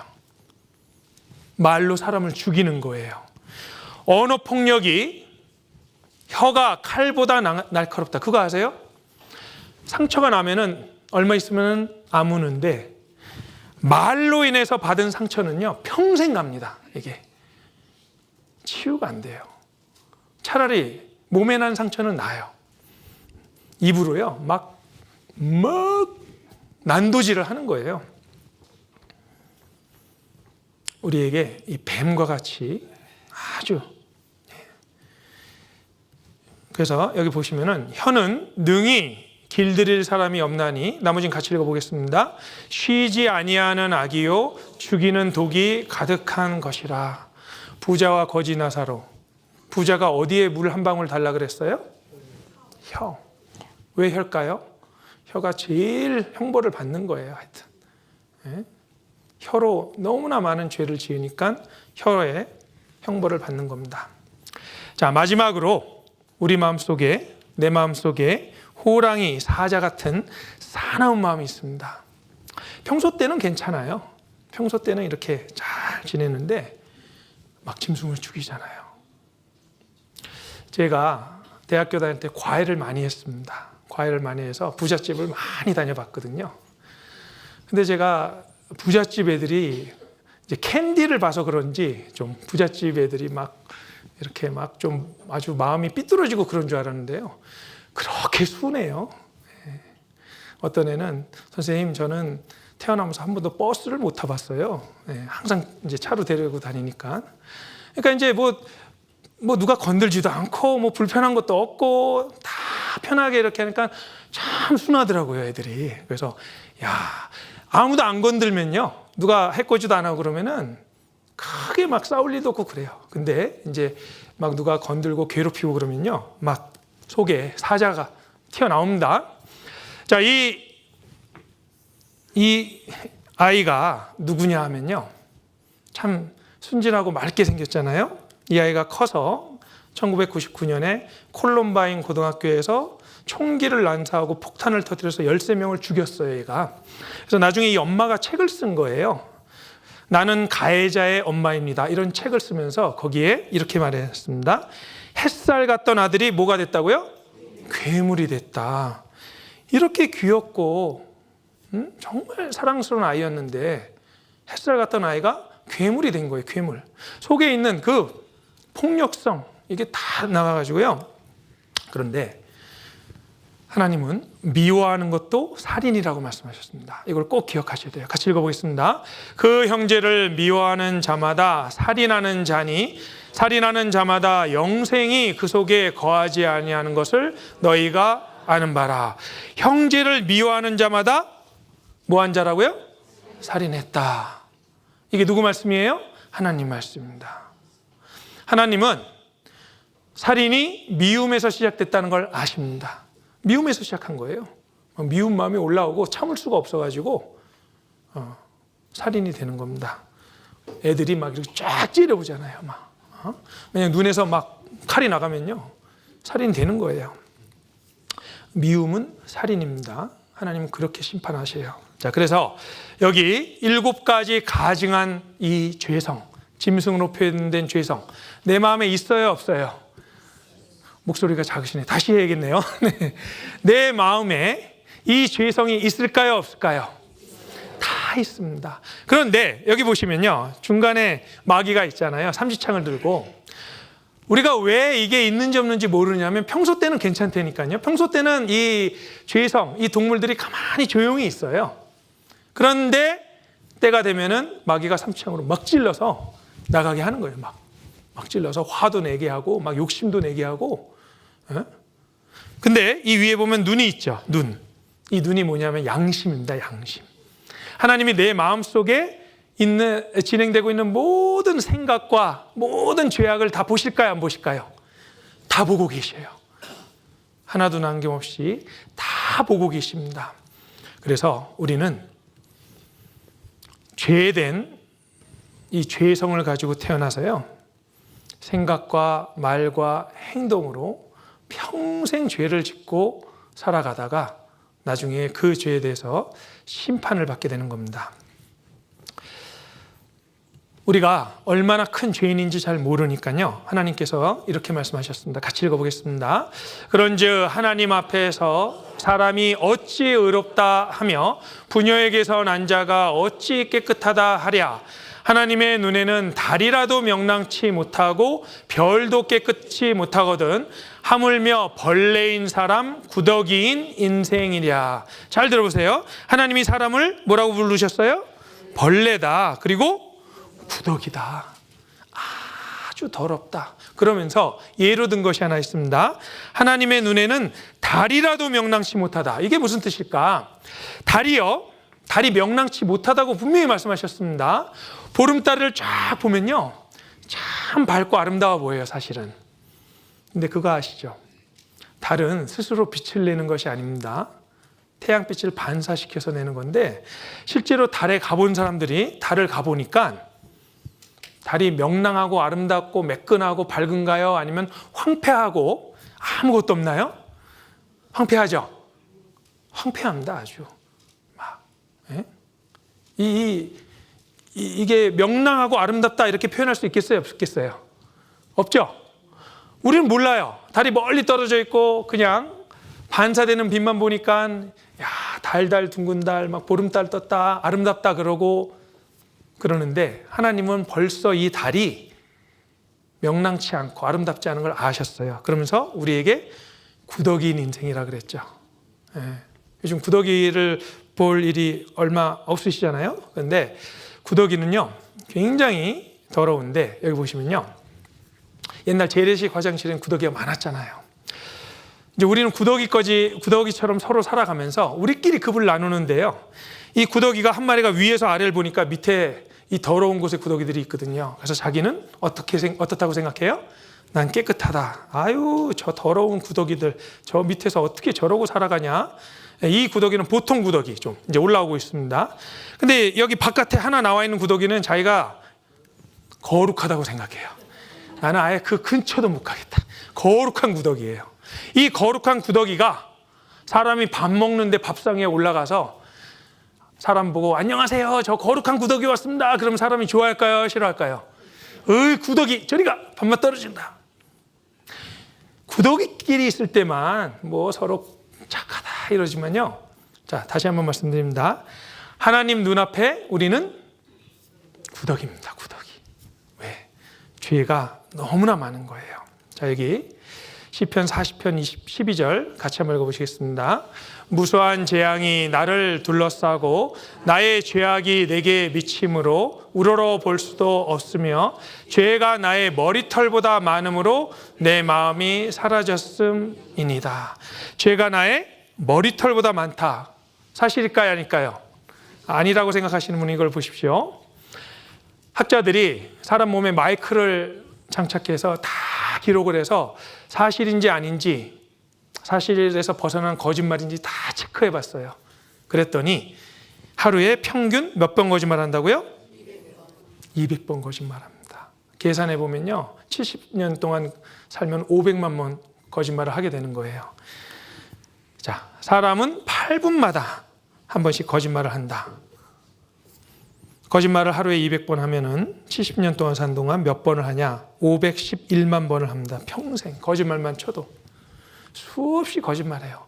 자, 거짓말 할 때요, 어떨 때는 생각도 안 하는데 거짓말합니다. 예? 길거리에서 친구를 만났는데 친구가 갑자기 저를 보더니요, 야야, 너 돈 있냐? 나 지금 돈이 필요한데 좀 빌려줄래? 근데 이 친구가 돈을 안 갚는 친구거든요. 바로 무슨 말이 나와요? 야, 나 지갑 집에 두고 나왔대. 돈이 하나도 없다. 지갑 있거든요. 생각도 안 했는데 그냥 그 말이 나오는 거예요. 그냥요. 그렇죠? 예. 거짓말이 입에 뱄습니다. 그래서 수없이 많은 죄를 지어서 머리털보다 많을까 하나님이 우리를 구더기처럼 보시는데, 더 심각한 거는요, 우리 마음속에 있는 그 악한 마음을 하나님이 다 아시고 이렇게 말씀하셨습니다. 예레미야 17장 9절로 10절 같이 한번 읽어보시겠습니다. 만물보다 거짓되고 심히 부패한 것은 마음이라. 누가 능히 이를 알리오마는 나 여호와는 심장을 살피며 폐부를 시험하고 각각 그 행위와 그 행실대로 보응하나니. 이제 여름이 오면요, 이제 음식물 쓰레기가 썩어서 막 다 부패하는 걸 생각해 보세요. 좀 있으면 막 냄새가 지독하게 나는. 그런데 그 썩은 음식물 쓰레기보다 더 부패한 것이 뭐라고요? 마음이다. 자, 누구 마음이라고요? 내 마음이다. 자, 만물보다 거짓되고 심히 부패한 것은 내 마음이라. 이제 다른 분 생각하지 마세요. 내 마음이라. 푹푹 썩어가지고 냄새나는 그 마음입니다. 제가 인도에 있을 때요, 좀 힘들었던 게 뭐냐면 길거리에 그렇게 쓰레기가 많아요. 막 하천에 쓰레기가 너무 많아서 냄새가 지독합니다. 기온은 막 30도, 40도 올라가죠. 막 냄새가 나는데 어느 날 너무 더러운 하천이 있어. 사진을 한 장 착 찍었거든요. 근데 자세히 보니까 거기 사람이 들어가 있더라고요. 와, 저 사람 저기서 뭐하나. 저 더러운 데서 냄새나고 막 그냥 막 너무 지저분해 보이는 거예요. 근데 나중에 깨달았어요. 야, 이 더러운 쓰레기보다 더 더러운 것이 뭐라고요? 사람의 마음. 누구 마음? 내 마음. 어린아이들도요, 똑같습니다. 속에, 어린아이라고 뭐 어린아이들이 더해요. 막 속에 있는 게 다 나오니까요. 막 화나면은. 근데 여자애들도 얌전해 보이고 사고 안 치고 그렇게 보여도 하나님 보시기에는 부패한 마음을 똑같이 가지고 있는 겁니다. 하나님은 우리 마음을 다 엑스레이처럼 다 보시거든요. 그래서 우리는 이 죄를요, 우리 속에 마음 속에 있는 음란, 시기, 미움, 거짓말 이런 거를 잘 포장을 해요. 남들 보기에 순결한 모습으로, 또 남들에게 칭찬도 받고, 그러니까 내가 좀 괜찮은 사람인 줄 알고 여러 가지 선행과 또 교육과 그런 걸 통해서 겸손한 모습. 사람은요, 자, 짐승은 누가 보든 안 보든 똑같이 행동할까요? 다르게 행동할까요? 똑같이 행동해요. 개가 길 가다가 볼일 보고 싶으면 막 봐요, 안 봐요? 개는 신경 안 씁니다. 누가 보든 안 보든. 사람은 누가 보면은 전혀 달라집니다. 그거 아시죠? 혼자 있을 때랑 다른 사람이 있을 때랑 180도 달라지는 게 사람이에요. 정말 그 사람이 어떤 사람인지 알려면은 혼자, 아무도 없는데 방에 혼자 있을 때 뭐 하나 보면 됩니다. 아주 가관이에요. 네, 제 얘기입니다. 네. 네. 사람이 다 그래. 하여튼 혼자 있을 때. 근데 밖에 나가면 이제 포장을 하잖아요. 포장을 이렇게 잘 포장을 해가지고 서로 체면도 있고 그러니까 포장하는데 양파 껍질처럼 쫙 포장을 하니까 서로 같이 살아가는 거예요. 같이 살아가는 겁니다. 그런데 우리 마음속에는 하나님 보시기에 아주 더러운 죄가 있습니다. 자, 그런데 여기 보시면은 한 가지 꼭 기억하셔야 될 것이 있습니다. 우리는 죄를 옛날에 지은 것들을 자꾸 잊어버리니까, 아까 할머니 말씀드렸잖아요. 자꾸 잊어버리세요. 옛날 죄 지은 거. 그러니까 죄가 없다 그러셔요. 근데 어렸을 때 거짓말도 하고 막 뭐 훔치기도 하고 했는데 다 잊어버려서 죄가 없다고 생각하는 겁니다. 자, 그런데 하나님 앞에서는 죄값을 갚기 전에 나의 죄는 절대로 어떤다고요? 없어지지 않습니다. 그래서 어렸을 때는 죄가 적은데 점점 자라면서 죄가 많아서 어르신들 허리가 이렇게 휘잖아요. 제가 볼 때 죄가 많아서 죄에 눌려서 그런 게 아닐까. 그렇진 않죠. 그런데 하여튼 이 죄가 절대 안 없어집니다. 우리는 잊어버려요. 그러니까 자기가 괜찮은 줄 알아요. 이 수많은 죄를 지고 사실은요, 인생이라는 것이 이 절벽, 발 한번 헛디디면은 그냥 낭떠지로 떨어져서 이 죄를 가지고 하나님 앞에 가면은 이 죄값을 받아야 되는 거예요. 심판을 받아야 됩니다. 그래서 정말 이 죄는 절대 없어지지 않는다. 죄가 눈에 안 보이니까 우리가 죄에 대해서 잘 심각한 걸 못 느끼는 겁니다. 우리는 하나님 앞에 다 죄인입니다. 하나님의 심판과 사람의 심판의 큰 차이점이 뭐냐? 네, 하나님은 우리 마음과 생각도 심판을 하신다. 이것이 가장 큰 차이점 중에 하나입니다. 마음의 죄가 죄일까 아닐까? 제가 간단한 예를 들어보겠습니다. 이거 생각해 보시면요, 마음의 죄도 죄라는 거, 그리고 심판받을 거라는 거 알 수 있습니다.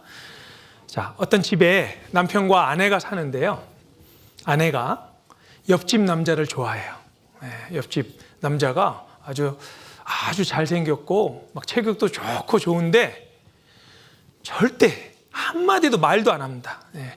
뭐 마주쳐도 인사도 안 하고 그냥 이렇게 외면하고 지나가요. 근데 하루 종일 그 남자만 생각해요. 그 남자 참 잘생겼다. 하루 종일 그 남자만 생각하는데 뭐 얘기 한마디 해본 적이 없어요. 그러고 사는데 어느 날 남편이 그 사실을 알게 됐다. 자기 아내가 하루 종일 옆집 남자만 생각하고 산다는 걸 알게 됐다. 기분 좋을까요? 나쁠까요? 기분 좋을까요? 나쁠까요? 나쁘죠. 마음속으로 짓는 죄도 죄입니다. 그래서 세상은 오로지 행위만을 심판하기 때문에 살인하고 간음하고 도적질한 죄를 따지는데, 하나님은요, 행위는 당연합니다. 마음과 생각, 내 마음속에 있는 미움, 살인입니다. 음욕, 간음입니다. 탐심, 도둑질입니다. 이게 하나님의 심판과 사람의 심판이 다른 겁니다. 하나님이 우리 마음에 양심을 주셨는데, 지금 이 사진이 블랙박스인데요. 양심이 뭐냐? 하나님이 우리 마음에 두신 블랙박스예요. 그래서 우리 마음에 일어나는 일들이 다 기록됩니다. 뭐 나쁜 짓 하려고 그러면요, 가슴이 막 쿵쾅쿵쾅 뛰어요. 다 기록되는 거예요. 그래서 지금 요즘은요, CCTV에 갇힌 인생, 어디를 가든지 엘리베이터를 타든지 복도에 있든지 편의점에 가서 뭘 사 먹든지 다 CCTV가 찍고 있잖아요. 마찬가지로 우리 마음속에 있는 양심이 우리 속에 있는 죄를 다 기록하고 있습니다. 그러면서 하나님은 우리 중심을 보신다라고 말씀하셨어요. 같이 한번 읽어보시겠습니다. 여호와께서 사무엘에게 이르시되 그 용모와 신장을 보지 말라. 내가 이미 그를 버렸노라. 나의 보는 것은 사람과 같지 아니하니 사람은 외모를 보거니와 나 여호와는 중심을 보느니라. 여호와는 중심을 보신다. 내 마음속에 일어나는 모든 미세한 그 차이도 다 아셔요. 내가 착한 일을 할 때도 정말 순수한 동기로 하는 건지, 남한테 잘 보이려고 하는 건지 이 마음에 있는 모든 걸 다 아셔요. 그래서 하나님의 심판은 모든 행위와 모든 은밀한 일을 심판하신다 그랬습니다. 전도서 12장 14절 같이 한번 읽어보시겠습니다. 하나님은 모든 행위와 모든 은밀한 일을 선악간에 심판하시리라. 은밀한 일이 뭐냐? 나 혼자만 아는 죄. 아무도 몰라요. 나 혼자만 아는 죄. 둘만 아는 죄. 남자 여자끼리 몰래 만나서 간음하고 둘만 아는 죄. 셋만 아는 죄. 서로 막 어디를 털자 한 마음이 돼가지고요. 막 털고. 모든 행위와 모든 은밀한 일을 다 심판하십니다. 깜짝 놀랄 거예요. 야, 이것까지 심판이 되는구나. 나만 아는 줄 알았는데 다 알고 계십니다. 그리고 사람들이 죄 없다 할까봐 이제 정확하게 무엇이 죄가 되는지를 알려주기 위해서 십계명을 주셨습니다. 이 십계명은 참 놀랍죠. 다른 성경은 성경 기자를 통해서 사람이 쓴 건데 이 십계명은 하나님이 돌판에 직접 써주셨어요. 아시죠? 네, 성경 중에 물론 다 하나님의 말씀이지만 하나님이 돌판에 직접 써주신 건 이 십계명밖에 없습니다. 그만큼 이 십계명이 아주 중요합니다. 그래서 아까도 말씀드렸죠. 율법을 왜 주셨느냐? 율법을 지켜서 하나님 앞에 의롭다 하심을 얻을 육체는 하나도 없다. 그거 왜 주셨느냐? 율법으로는 죄를 깨달음이니라. 여기 우리가 알거니와 무릇 율법이 말하는 바는 율법 아래에 있는 자들에게 말하는 것이니 이는 어떻게 한다고요? 모든 입을 막고. 자기 죄 없다는 사람들 십계명 딱 대고 하나하나 체크해 보면요, 아무 말 못합니다. 애들이 밖에서 놀다 오면요 더럽잖아요. 씻어라 그런데 저 안 씻어요 그러잖아요. 얼굴이 이런데 안 씻는데요. 안 씻어요? 그럼 뭐라 그래요? 야, 거울 좀 가서 봐라. 거울을 딱 보니까 더럽거든요. 그럼 씻으러 가잖아요. 자, 근데 여기서 한 가지, 율법을 지켜서 천국에 가려는 사람은, 율법은 거울이라 그랬는데 이렇게 깨끗하게 하려는 사람이랑 똑같습니다. 거울 보고 더러우니까요 막 문질러요 거울에. 자, 이러면 깨끗하게 될까요 안 될까요? 안 되죠. 거울로 더러운 걸 발견하면 물로 가서 씻어야 되죠. 율법은 사람을 깨끗하게 못 만들어줍니다. 율법은 정죄하는 겁니다. 율법을 통해서 내가 얼마나 큰 죄인임을 알게 됩니다. 두 번째 계명, 너는 나 외에 다른 신들을 내게 있게 하지 말지니라. 우상을 섬긴 거 죄다라고 알려주시고요. 이 다섯 번째 계명을 보면은, 자, 하나님께 대한 계명이 4가지가 있고 사람에 대한 계명이 6가지가 있는데, 사람에 대한 계명이 첫 번째가 내 부모를 공경하라 합니다. 부모 공경하셨어요?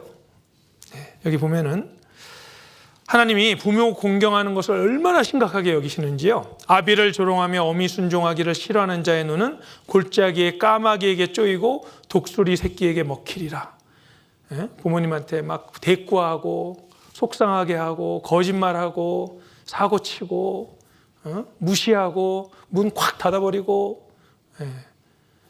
하나님께서는요, 그 불효하는 사람의 눈은, 부모님한테 불순종하는 사람의 눈은 골짜기에 까마귀에게 쪼이고 독수리 새끼에게 먹히라. 왜? 부모님께 공경 안 하는 사람은 하나님 공경할 수 없습니다. 이게 연결이 돼 있는 거예요. 자, 여기 얼마나 우리가 불효하고 있는가 한번 권효가라는 내용을 한번 살펴보겠습니다.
부모님께 정말 그동안의 은혜를 갚아야 되는데요.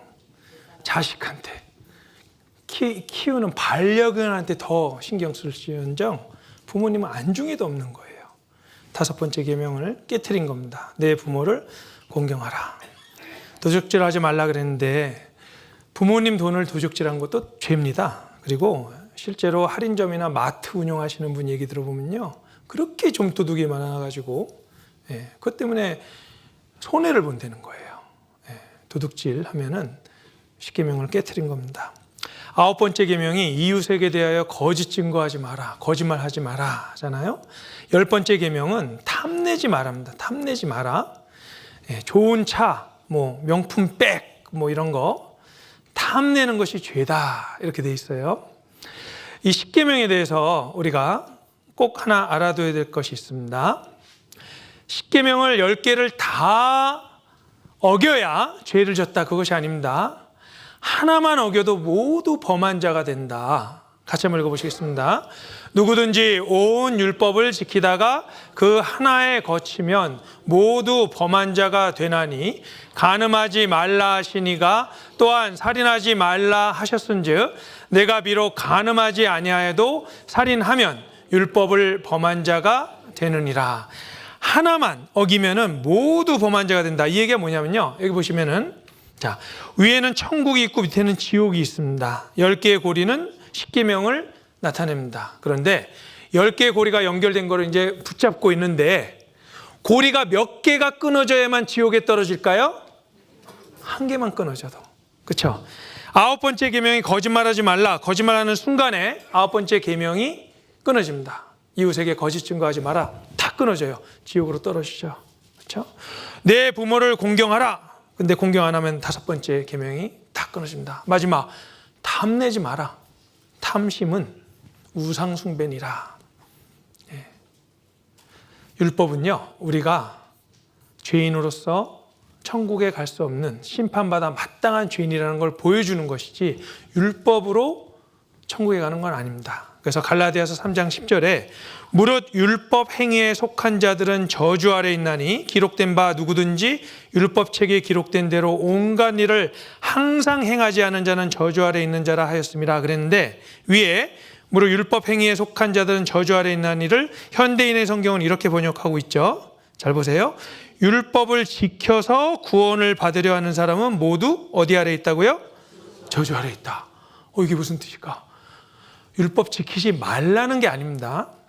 율법 지켜서 천국 가는 거 불가능하다는 걸 말씀드린 거예요. 하나님의 법은 거룩하고 공의롭기 때문에 우리가 하나님의 법을 존중해야 되고 지키려고 노력해야죠. 그런데 율법을 지켜서 천국 가는 거는 불가능하다는 거예요. 게다가 예수님은요, 10계명에다가 더 덧붙여서 이런 말씀하셨어요. 자, 살인죄에 관해서 옛사람에게 말한 바 살인치 말라. 누구든지 살인하면 심판을 받게 되리라 하였다는 것을 너희가 들었으나 나는 너희에게 이르노니 형제에게 어떻게 하면요? 노하면, 화내면은 심판을 받게 되고 형제를 대하여 라가는 이 어리석은 놈아, 멍충아 이런 뜻입니다. 라가라는 자는 공회, 재판관에게 이제 심판을 받게 되고 미련한 놈이라 하는 자는 어떻게 된다고요? 지옥불에 들어가게 되리라. 야, 이 미련한 놈아. 이렇게 형제에 대해서 욕하면요, 지옥불에 들어간다고 되어 있습니다. 자, 내가 하나님 앞에 심판대 앞에 섰을 때 이렇게 말씀하실 수도 있어요. 하나님이 너 살인 10,000번 했지? 그러는 거예요. 살인을 10,000번 했지? 저 살인 안 했는데요, 한 명도 죽은 적이 없습니다. 하나님이 이렇게 말씀하신 거예요. 요한일서 3장 15절에 미워하는 자마다 살인하는 자라고 내가 분명히 얘기했는데 이거 읽어보지 못했느냐? 우리 입이 딱 닫힐 겁니다. 미워하는 자는 살인한 자다. 미워하는 자는 살인하는 자고 영생이 그 속에 거하지 않는다. 분명히 말씀해 놓으셨습니다.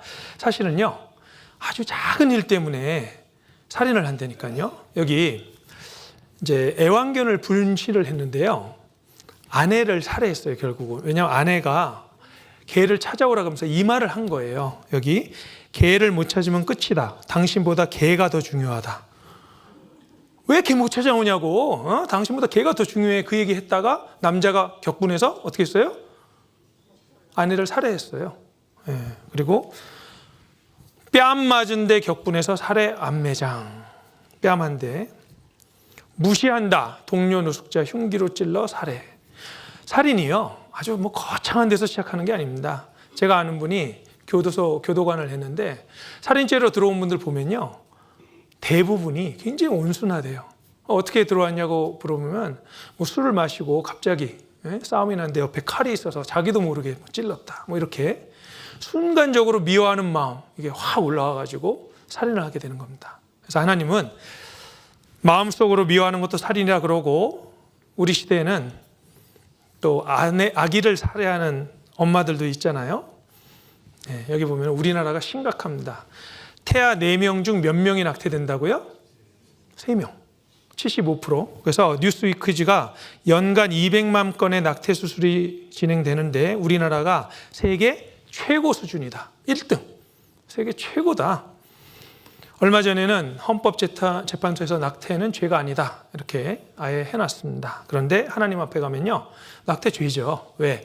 그 아기를 뱃속에서 다 찢어요. 그때 비명을 지릅니다. 그걸 미국 대통령 레이건 대통령이 보고 낙태는 이거는 살인이다 그랬잖아요. 실제로 이 낙태를 도와주던 간호사는요. 정신 이상이 돼버렸습니다. 자기가 다 맞췄거든요. 나온 애를 맞춰야 돼요. 한 조각이라도 빠지면은 큰일 나니까요. 다 나왔는지 맞춰야 되는데 이걸 보고 나중에 자책감에 정신 이상이 돼버린 겁니다. 낙태도 살인입니다. 그리고 마음속으로 음욕을 품는 것도 간음이라고 분명히 말씀하셨습니다. 같이 읽어보겠습니다.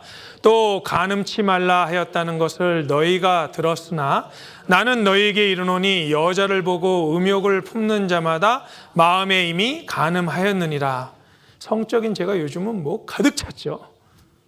뭐 마음으로 간음하는 게 아니라 실제로 하는 간음도 엄청 많죠. 그런데 하나님 앞에 갔을 때 간음 2만 번 했지? 막 이렇게 말할 거예요. 저 간음한 적 없습니다. 마음으로 여자를 보면서 음욕을 품는 자마다. 요즘은요. 집에서 불 꺼놓고 이불 속에서 휴대폰으로 음란한 영상을 보고 하나님 앞에 가면요. 간음했다 그럽니다. 청소년의 83%가 음란 사이트 접속 경험. 큰일 났습니다, 이제. 왜냐하면은 옛날에는 죄를 지으려면은 어려웠거든요. 힘들었어요. 뭐 영화관에서 보려고 해도 나가야 되죠. 눈치 봐야 되죠. 몰래 가야 되죠. 요즘은 그냥 집안에서 이불 뒤집어 쓰고 혼자 다 보고. 게다가 너무 심각해서요.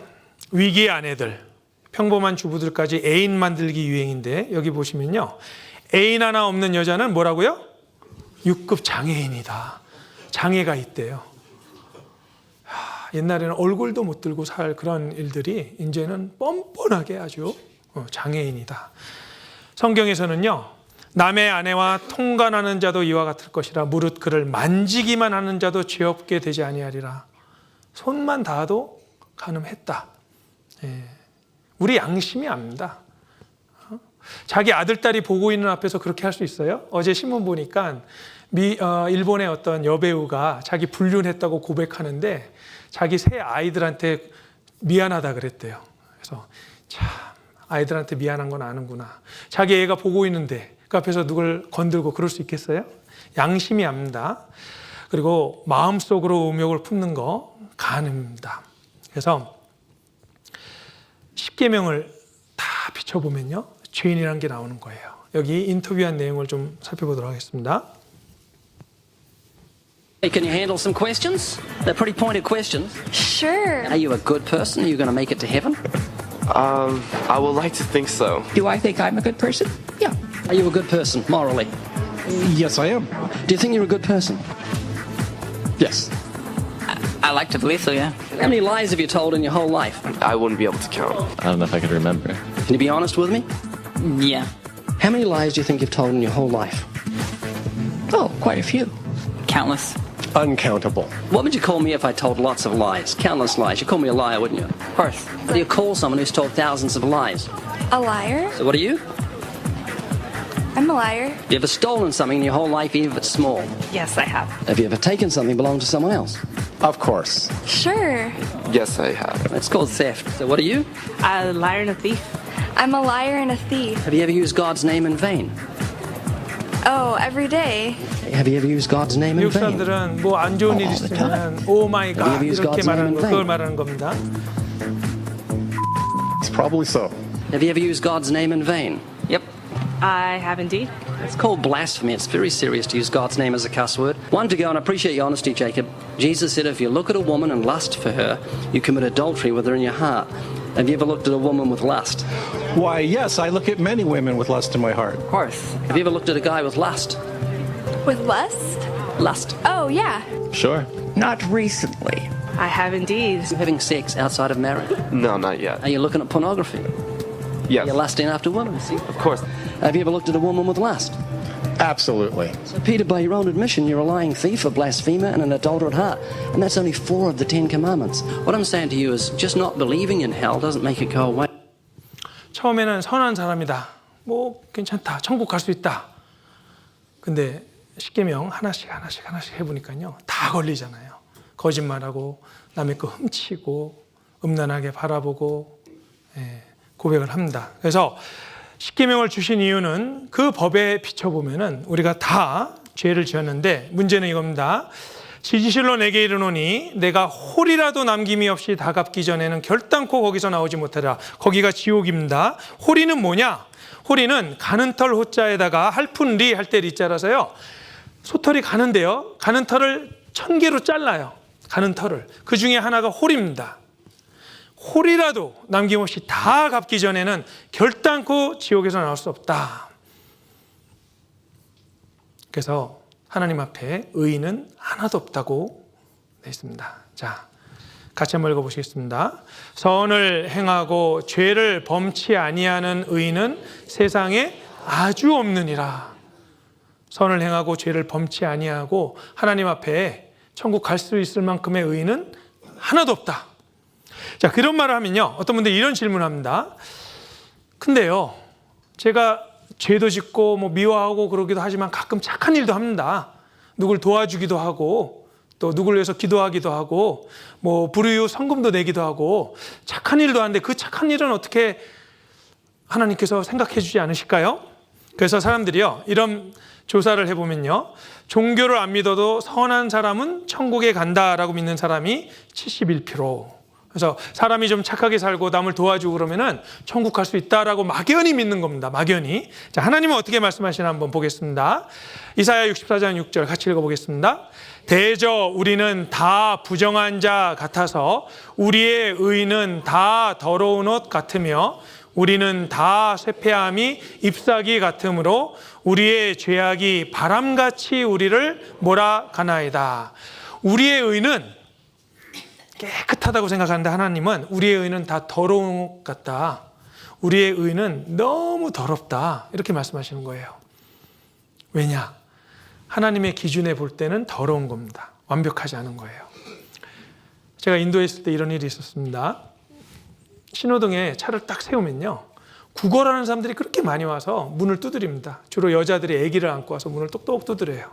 그럼 제가 보통 10루피를 줬습니다. 그럼 고맙다고 그러고 가요.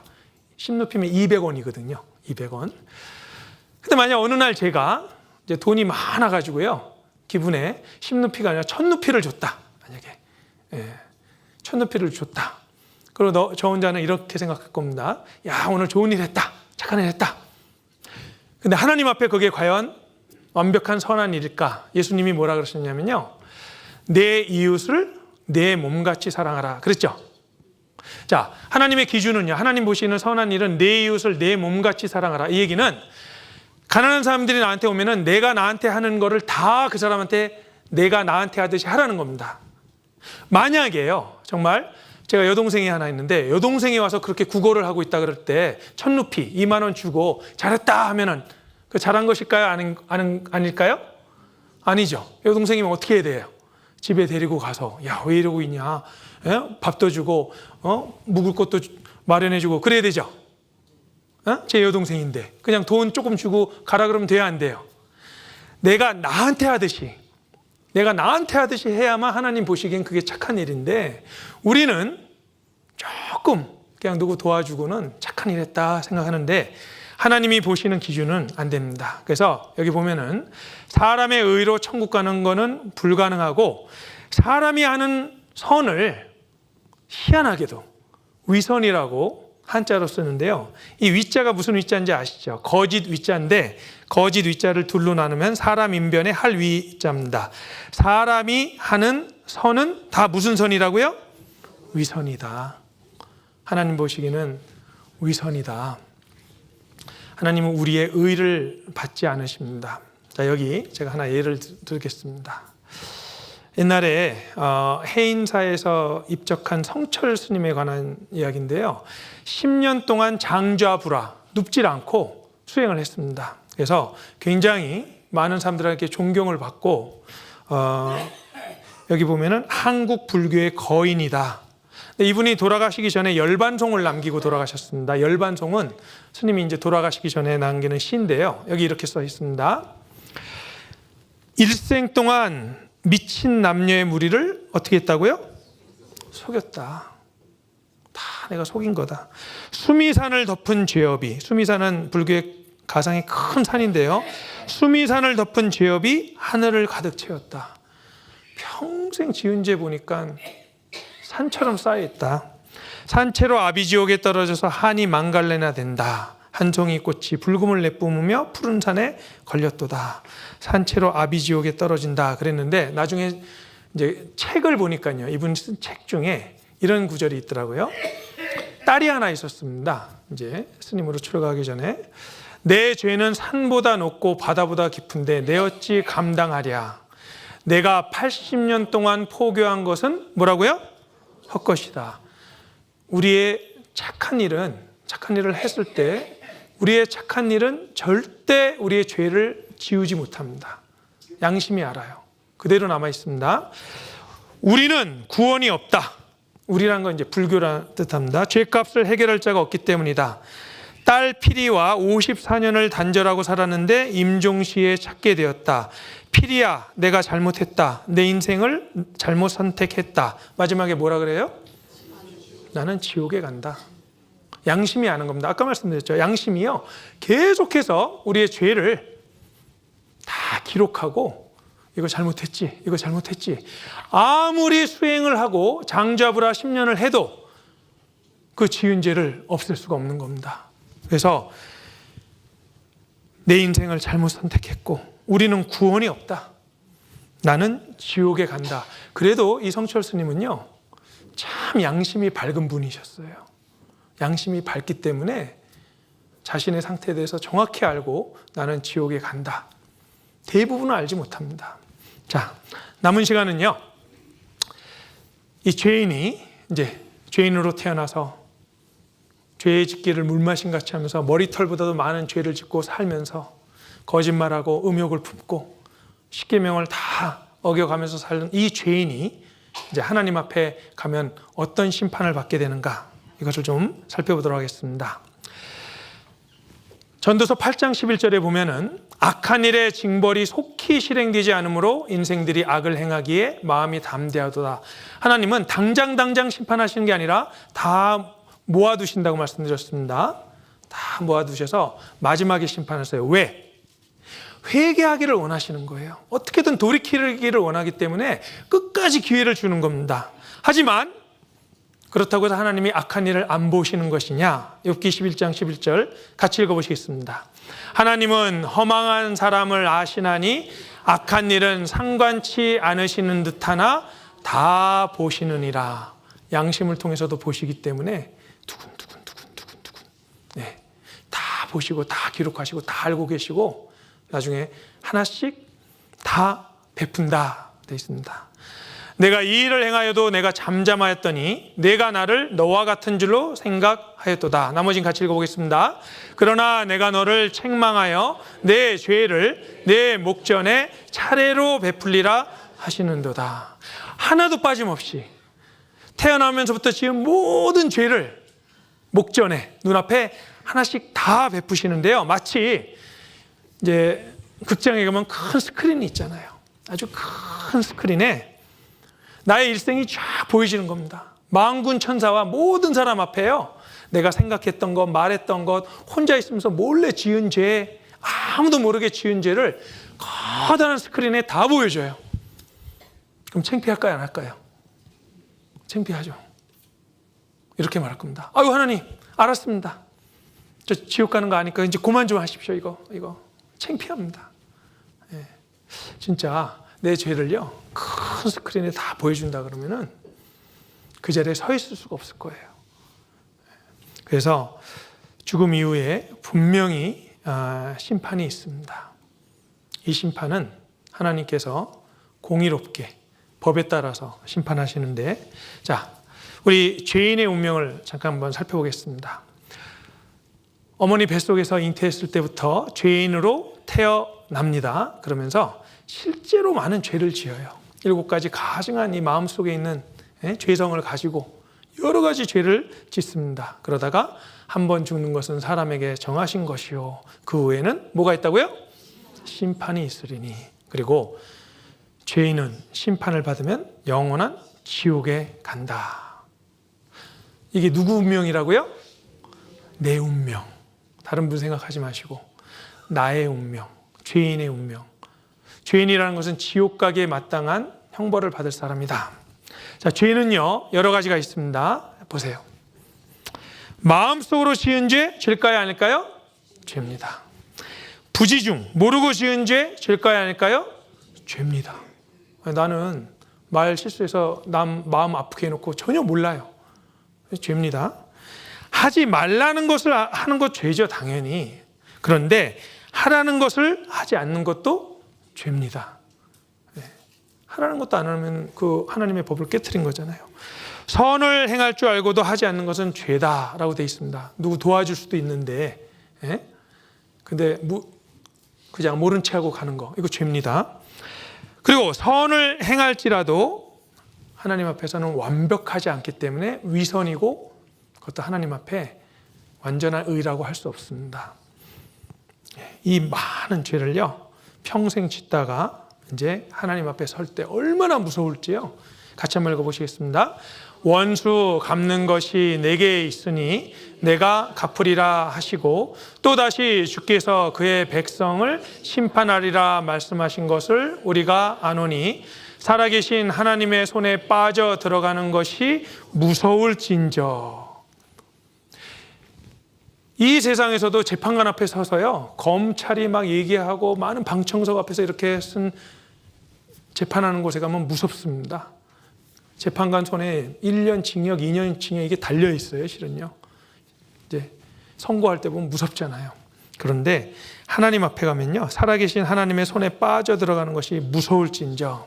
그리고 그 앞에 갔을 때 내 혀로 우리 각인이, 자, 모든 혀가 하나님께 자백하고 우리 각인이 직고한다고 되어 있습니다. 다 얘기할 거고요. 그 앞에 벌거벗은 것처럼 드러납니다. 같이 읽어보겠습니다. 지으신 것이 하나라도 그 앞에 나타나지 않음이 없고, 오직 만물이 우리를 상관하시는 자의 눈앞에 벌거벗은 것 같이 드러나느니라. 아담과 하와가 무화과 나무 잎을 가지고 가렸잖아요, 죄 지은 다음에. 근데 그 무화과 나무 잎은 제대로 가릴 수가 없으니까 하나님이 아담아 어디 있느냐 하니까 내가 벗었으므로 두려워하여 숨었나이다. 하나님 앞에 벌거벗고 쓰는 게 얼마나 수치스러운 일이고 아무것도 가릴 것이 없습니다. 여기 벌거벗은 것 같이 다 드러난다. 많은 사람 앞에 벌거벗고 서 있다고 생각해 보세요. 수치스럽죠. 내 죄가 다 드러난다. 수치스럽습니다. 그래서 하나님 앞에 벌거벗은 것처럼 심판을 받게 됩니다. 우리가 하나님 앞에 회개를 해야 되는데요. 여기 알지 못하던 시대에는 하나님이 허물치 아니하셨거니와 이제는 어디든지 사람을 다 명하사 뭐하라고요? 회개하라. 자, 회개가 뭔지 좀 말씀을 드리겠습니다. 회개는요, 유턴입니다. 유턴. 돌아서는 게 회개예요. 무슨 얘기냐? 지금까지는 하나님 믿지도 않고 하나님 계신지도 모르고 창조주 알지도 못하고 살다가 하나님을 발견했습니다. 그러면서 옛날에는 하나님 믿지 않고 막 살다가요, 돌아서서 이제 하나님께로 돌아가는 것이 유턴입니다. 그리고 지금까지는 내가 다른 사람이랑 비교해서 괜찮은 사람 같고 죄인이 아닌 줄 알고 있었어요. 그런데 말씀 듣고 보니까 하나님 앞에 태어날 때부터 죄인이고 죄가 너무나 많고 숨 쉬는 것 자체가 죄입니다. 하여튼 매일매일 짓는 죄가 산처럼 많다. 이걸 발견하면서 하나님 저는 어떡합니까? 하고 돌아오는 것이 유턴입니다. 회개입니다. 그래서 사도행전에 보면요. 그러므로 너희가 회개하고 어떻게 하라고요? 돌이켜야 되는 거예요. 마음이 돌이켜져야 됩니다. 이 말씀을 듣고 그냥 심상히 듣고 넘기는 것이 아니라 아 그래 내가 죄인이구나. 아 그래 내가 지옥 갈 운명이구나. 이게 회개인데요. 요즘 문제가 뭐냐면은 회개 없이 자기가 구원받았다고 생각하는 분이 많은 거예요. 죄에 대해서 심각하게 생각해 본 적도 없이 지옥 갈 운명이라는 거 깨닫지도 못하고 뭐 그런 것보다 심상하게 별일 아닌 것처럼 여기니까 가짜 구원이 많은 겁니다. 가짜 구원. 우리 안에서도 이 좀 확인을 해봐야 돼요. 성경은 사실이라고 인정을 하는데 억지로 끌려왔어요. 막 억지로 끌려서 그래 내가 그거 인정한다고. 뭐 듣고 보니까 뭐 말은 되네. 이렇게 억지로 듣는데 진정으로 회개는 안 하는 겁니다. 복음도 들으면서 뭐 그래 그런가 보지 인정을 하는데 실제로 회개한 적이 없는 거예요. 내가 죄인이라고 확실히 깨달은 적이 있는지 정말 나 큰일 났구나. 지금 당장 죽으면 하나님 앞에 심판대 앞에 서야 되는데 나 지옥 제일 밑바닥에 빠지겠는데 이 회개가 있어야 됩니다. 회개가 없이 그냥 사실로 인정하면요 구원받았다고 착각합니다.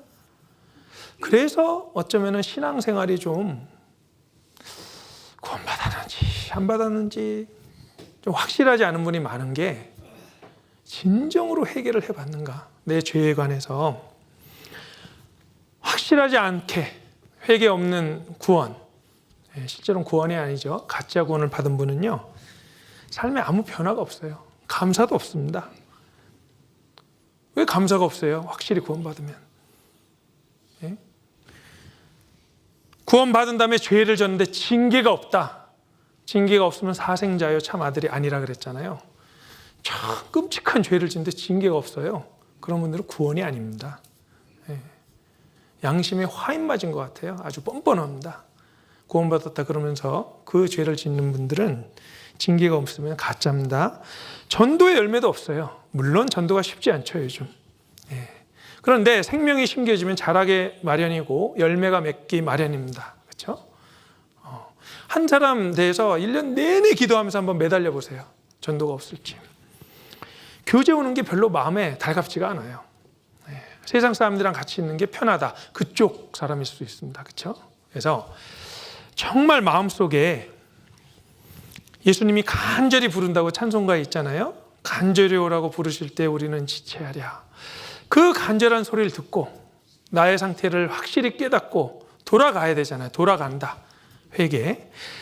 자, 회개치 않고 가던 길로 계속 가면요. 영원한 불못으로 갑니다. 죄인이 회개 않고 그대로 그냥 끝까지 가던 길로 가면은 영원한 지옥에 들어가게 됩니다. 이 지옥에 대해서요. 가장 많이 말씀하신 분이 예수님이세요. 누가 가장 많이 말씀하셨다고요? 예수님이 원수도 사랑하라. 오리를 가자 그러면 십리를 가지고 왼뺨을 치면 오른뺨도 대고 막 이렇게 좋은 말씀 많이 하셨잖아요. 그래서 어떤 분들은 예수님이 도덕 선생처럼 생각하는데 절대로 도덕 선생님 아닙니다. 예수님이 지옥에 관해서 가장 많이 말씀하셨는데 지옥은 불로 어떻게 한다고요? 소금 치듯 한다. 불로 소금 치듯 하는 게 뭔지 아세요? 요리할 때 소금이 골고루 뿌려져야지 한 곳에 뭉치면은 안 되죠. 지옥에 많은 영혼들이 그곳에 있을 때 불로서 소금 치듯 하라. 불이요 내려와서 한 명 한 명 다 이 불 영원히 불 가운데 있는 것이 지옥인데요. 제가 옛날에 시장을 갔다가 이제 추어탕 하는데 쓰는 미꾸라지 파는 상점을 가봤습니다. 근데 거기에 그 미꾸라지에 소금 치는 걸 봤어요, 실제로. 그 뒤부터 제가 추어탕을 못 먹습니다. 얼마나 끔찍한지요. 이 소금을 뿌린데요. 이 막 벌겋게 되면서 거품 나오면서 막 막 기도하는데요. 제가 이것만 생각하면 이게 지옥이다. 이 지옥이에요, 지옥. 완전히. 예? 막 지금도 못 보겠어요. 예. 불로써 소금 치듯 한다. 끔찍합니다. 하여튼 이러다 죽잖아요. 그래서 이 지옥은요, 지옥은 불로써 소금 치듯 하고 밤낮 쉬지 못하는 곳입니다. 이 땅에서는 고통스러운 일이 있어도 잠자면서 쉴 수도 있고 밤에 쉴 수도 있고 쉬잖아요. 지옥은 쉬는 게 없어요. 슬피 울며 이를 간다. 이게 무슨 뜻이냐면, 저를 보세요. 너무 사람이 아프면요, 이를 엉뭅니다. 끙끙거리잖아요. 어머님들 아플 때 끙끙 소리 내면서 이를 엉물잖아요. 지옥이 얼마나 고통스러운지 슬피 울며 이를 간다. 그리고 고통과 슬픔, 절망과 후회만 있습니다. 이게 왜 후회가 있냐면요, 기억이 다 나거든요. 부자와 거지 나사로에서 부자가 음부에 갔는데 거기서 자기 형제들 다 기억하잖아요. 나사로도 다 기억합니다. 이게 참 힘든 거예요. 어떤 분이 복권을 샀는데요, 번호를 기억해놨는데 당첨이 된 거예요. 몇십억. 어디엔다 찾아봤더니 주머니에 넣었는데 빨아버렸어요. 그럼 화병 나서 죽습니다, 아마. 왜냐하면 그거 있으면 몇십억이 됐는데 하필이면 빨아버린 거예요. 저거는 났어요. 근데 지옥에 가면요, 야, 그때 이 말씀만 잘 들으면 천국 간다. 근데 그때 내가 마지막 날 왜 안 갔지? 예? 왜 그때 그거 농담으로 여기고 그때 내가 심각하게 생각 안 했지? 후회가 있는 거예요. 예. 그리고 사랑하는 사람과 영원히 이별하는 것이다. 영원히 다시는 못 만납니다. 구출될 가능성이 전혀 없기 때문에 그래요. 지옥은 좀 이따 나오는 것이 아니라 영원입니다. 우리가 영원을 잘 모르니까 이게 얼마나 심각한지 모르는 거예요. 100만 년 길어 보이죠? 100만 년도 영원 앞에서는 1초도 아니에요. 왜냐하면 100만 년은 끝이 있지만 영원은 끝이 없는 겁니다. 1000만 년, 1억 년, 뭐 우리가 생각할 수 있는 가장 큰 숫자를 갖다 대도 영원에 비하면은 먼지만도 못한 겁니다. 그렇죠? 왜? 영원은 끝이 없는 거예요. 영원은. 그래서 구출될 가능성이 전혀 없는 것, 심각한 것입니다. 자, 요한계시록 20장에 죄인들이 한 명씩 서서 심판받는 모습을 미리 적어 놓으셨어요. 왜? 우리에게 경고로 주신 말씀인데 제가 한번 읽어보겠습니다. 또 내가 크고 흰 보좌와 그 위에 앉으신 자를 보니, 자, 하나님께서 하얀 보좌에 앉으셔요. 땅과 하늘이 그 앞에서 피하여 간데 없더라. 이 세상이 아닙니다. 땅과 하늘이 싹 없어졌어요. 또 내가 보니 죽은 자들이 물론 대소하고 그 보좌 앞에 섰는데, 죽은 사람들이 서 있다. 아까 심판에 부활이 있다 그랬죠. 살려냅니다. 책들이 펴 있고, 책들이라고 돼 있는데 성경책입니다. 66권이 책들이잖아요. 또 다른 책이 펴졌으니 생명책이라. 이 생명책은 구원받은 사람의 이름이 적혀지는 건데, 원래 모든 사람의 이름이 적혀지다가 구원 안 받고 죽으면 없어집니다. 하나씩. 예, 그렇게 돼 있어요. 죽은 자들이 자기 행위를 따라 책들에 기록된 대로 심판을 받는다. 책들에 기록된 대로 심판받는다. 여기 이미 다 써 있잖아요. 그렇죠? 예. 바다가 그 가운데서 죽은 자들을 내어주고 또 사망과 음부도 그 가운데서 죽은 자들을 내어주매 각 사람이, 심판은 한 명 한 명 각 사람입니다. 자기의 행위대로 심판을 받고 사망과 음부도 불못에 던지우니, 이것은 몇째 사망이라고요? 둘째 사망. 아까 말씀드렸죠. 첫째 사망은 뭐냐? 육신과 영혼이 분리되는 사망. 우리가 보통 돌아가셨습니다. 둘째 사망은 뭐냐? 죄인이 하나님과 영원히 분리돼서 지옥에 가는 거. 둘째 사망. 결코 나올 수 없는 것입니다. 누구든지 생명책에 기록되지 못한 자는 불못에 던지우더라. 이렇게 될 겁니다. 백보좌에 앉으신 하나님 앞에 지금 벌거벗고 서 있는 거예요. 벌거벗고 서 있습니다. 그래서 이 벌거벗은 사람들이 한 명 한 명 나와가지고 한 명 나와서 하나님 앞에 심판을 받는데, 자기의 죄가 다 보여지면서 자기 입으로 직고하면서 그 앞에 벌거벗은 것 같이 드러난다. 이렇게 되어 있습니다. 하나님의 백보자 심판은 누구든지 자기 행위를 따라 책들에 기록된 대로 심판을 받고 불못에 들어갑니다. 자, 이것은 농담이 아닙니다. 실제로 영원한 불못이 있는 거예요. 예수님은 농담하시는 분도 아니고 어떤 분들은요, 왜 교회 가면은 지옥 얘기해서 겁주고 위협하느냐 그러는데 겁주고 위협하는 게 아니잖아요.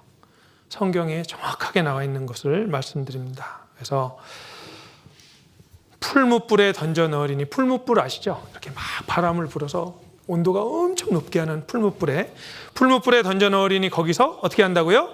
울며 이를 갈미 있으리라. 울며 이를 갑니다. 거듭거듭 요한계시록에 말씀하시는 건요, 특히 거짓말하는 자, 우리는 간단하게 생각하지만 간단하지 않죠. 무엇이든지 속된 것이나 가증한 일 또는 거짓말하는 자는 결코 그리 천국으로 들어올 수 없다. 거짓말 한 번만 해도 천국에 들어갈 수 없다고 되어 있습니다. 그래서 마가복음 9장 48절 49절 같이 읽어보겠습니다. 거기는 구더기도 죽지 않고 불도 꺼지지 아니하느니라. 사람마다 불로써 소금 치듯함을 받으리라. 사람마다 불로써 소금 치듯함을 받으리라. 사람이 고통의 정도를 1단계에서 10단계로 나눌 수 있는데 가장 큰 고통이 뭐냐면 몸이 불탈 때입니다. 10점. 9점이 뭐냐? 9점이 뭐예요? 손가락, 발가락을 그냥 잘라버리는 거예요. 칼로. 그게 9점이에요. 자, 손을 가져다가 잘라버리면 그게 9점. 그 고통이 9점인데 불 속에 들어가서 타는 거는 10점입니다. 8점은 뭐냐면은 임신 후 아기를 출산했을 때. 이렇게 지옥이 무서운 곳이기 때문에 예수님이 이렇게 말씀하셨잖아요. 잘 보세요. 만일 내 손이 너를 범죄케 하거든 어떻게 하라고요? 찍어버려라. 손으로 뭘 훔쳤어요. 누굴 때렸어요. 불구자로 영생에 들어가는 것이 두 손을 가지고 지옥 꺼지지 않는 불에 들어가는 것보다 나으니라. 차라리 손을 자르고 천국 가는 게 손 가지고 지옥 가는 것보다 낫다. 만일 내 발이 너를 범죄케 하거든 찍어버리라. 절뚝발이로 영생에 들어가는 것이 두 발을 가지고 지옥에 던지는 것보다 나으니라. 만일 내 눈이 너를 범죄케 하거든 어떻게 하라고요? 빼버려라. 한눈으로 하나님 나라에 들어가는 것이 두 눈을 가지고 지옥에 던지는 것보다 낫다. 끔찍해요, 안 끔찍해요? 예수님이 하신 말씀이에요. 예수님이 무슨 좋은 얘기, 도덕적인 얘기만 하신 것이 아니고요. 손으로 죄 지으면 잘라버려라. 발로 죄 지으면 찍어버려라. 눈으로 죄 지으면 빼버려라. 그러고 천국 가는 것이 차라리 낫지. 온몸을 가지고 지옥 가는 것보다 훨씬 낫다. 그런데 손 자르고 발 자른다고 천국 못 갑니다. 우리 온몸으로 죄를 지었는데요. 다 잘라버려야죠, 그럼. 예? 경고의 말씀이에요. 경고의 말씀. 그래서 지옥에 오지 말라고 이런 말씀을 하신 겁니다. 태양이요, 굉장히 뜨겁잖아요. 태양은 표면 온도는 6,000도 정도밖에 안 되지만요. 태양 대기는 100만 도, 200만 도입니다. 100만 도. 이 뜨거운 태양을 만드실 수 있는 분이 지옥도 만드실 수 있잖아요. 근데 지옥이 캄캄하다고 돼 있거든요. 어떤 사람이 불이 있는데 왜 캄캄하냐. 자, 이 자외선, 적외선, 특히 자외선으로도 몸이 화상 입는 거 아세요? 자외선. 그래서 자외선 차단제 바르고 그러잖아요. 자외선 눈에 안 보입니다. 하나님이 눈에 안 보이면서 뜨거운 그런 불 당연히 만드실 수 있죠. 실제로 자외선으로도 불타는데, 그래서 화상을 입는데 온몸이 불타면서요 결단코 나오지 못한다. TV에 어떤 학생이 온몸이 화상을 입었어요. 근데 이 학생이 치료를 받는데요 너무 끔찍합니다. 한번 보세요. 홀로 남겨진 아들은 외로운 사투를 벌이고 있다. 진짜 죽겠어. 이거 못 참겠다. 다 했어. 아니, 다 했어도 뜨거운 거 어떡해. 손이 막 떨리고요. 레시는 시뻘겋게 여전히 두려운 시간이다. 다 타버렸는데 까맣게 처리한 겁니다. 시뻘겋게요. 와, 너무 아파하잖아요, 이게. 근데 이 고통도 사실은 이제 시간이 좀 지나고 그러면은 아물고, 그리고 사람이 죽으면요, 이 고통은 끝나는 거예요. 이 삶에서의 고통은요. 그래도 이건 끝이라도 있는데 지옥은 절대로 끝이 안 나는 고통입니다. 자, 오늘 이 형벌, 죄에 대한 형벌 절대 농담이 아닙니다. 성경은 1.1획도 떨어지지 않고 다 이루고 하나님의 진리의 말씀입니다. 지옥 가는 사람들의 목록이 있는데요, 이것만 좀 보여드리겠습니다. 그러나 두려워하는 자는 교회 다닌다고 하면서 천국 갈지 안 갈지 확신이 없어서요, 눈만 감으면 막 지옥에 갈까 봐 두려워하는, 그 두려워하는 마음이 있는 사람, 교회를 10년, 20년, 30년 다녀도 천국 못 갑니다. 왜냐하면 두려움에는 형벌이 있습니다. 믿지 아니하는 자 당연히 지옥 가죠. 네. 왜? 하나님이 창조하신 만물에 누리면서, 하나님이 주신 생명도 누리면서, 음식도 먹으면서 살면서 하나님을 인정하지 않아요. 핑계치 못할지라. 만물 안에 보면은 하나님의 신성과 능력을 알 수 있는데 핑계치 못할지라 그랬는데 무시해버린 겁니다. 지옥 갑니다. 흉악한 자들, 지금 감옥에 있는 진짜 흉악한 범죄 지은 사람들 지옥 가죠. 살인자 지옥 가는데 예수님께서 형제에 대해서 라가라 하고 미라는 놈이라고, 미워하는 자는 살인한 자다.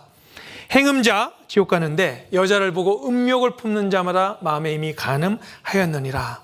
술객들, 우상 숭배자들, 우상 섬기고 가짜신 섬기고 하나님 믿지 않는 사람들 지옥 갑니다. 근데 마지막이 문제예요. 마지막 뭐죠?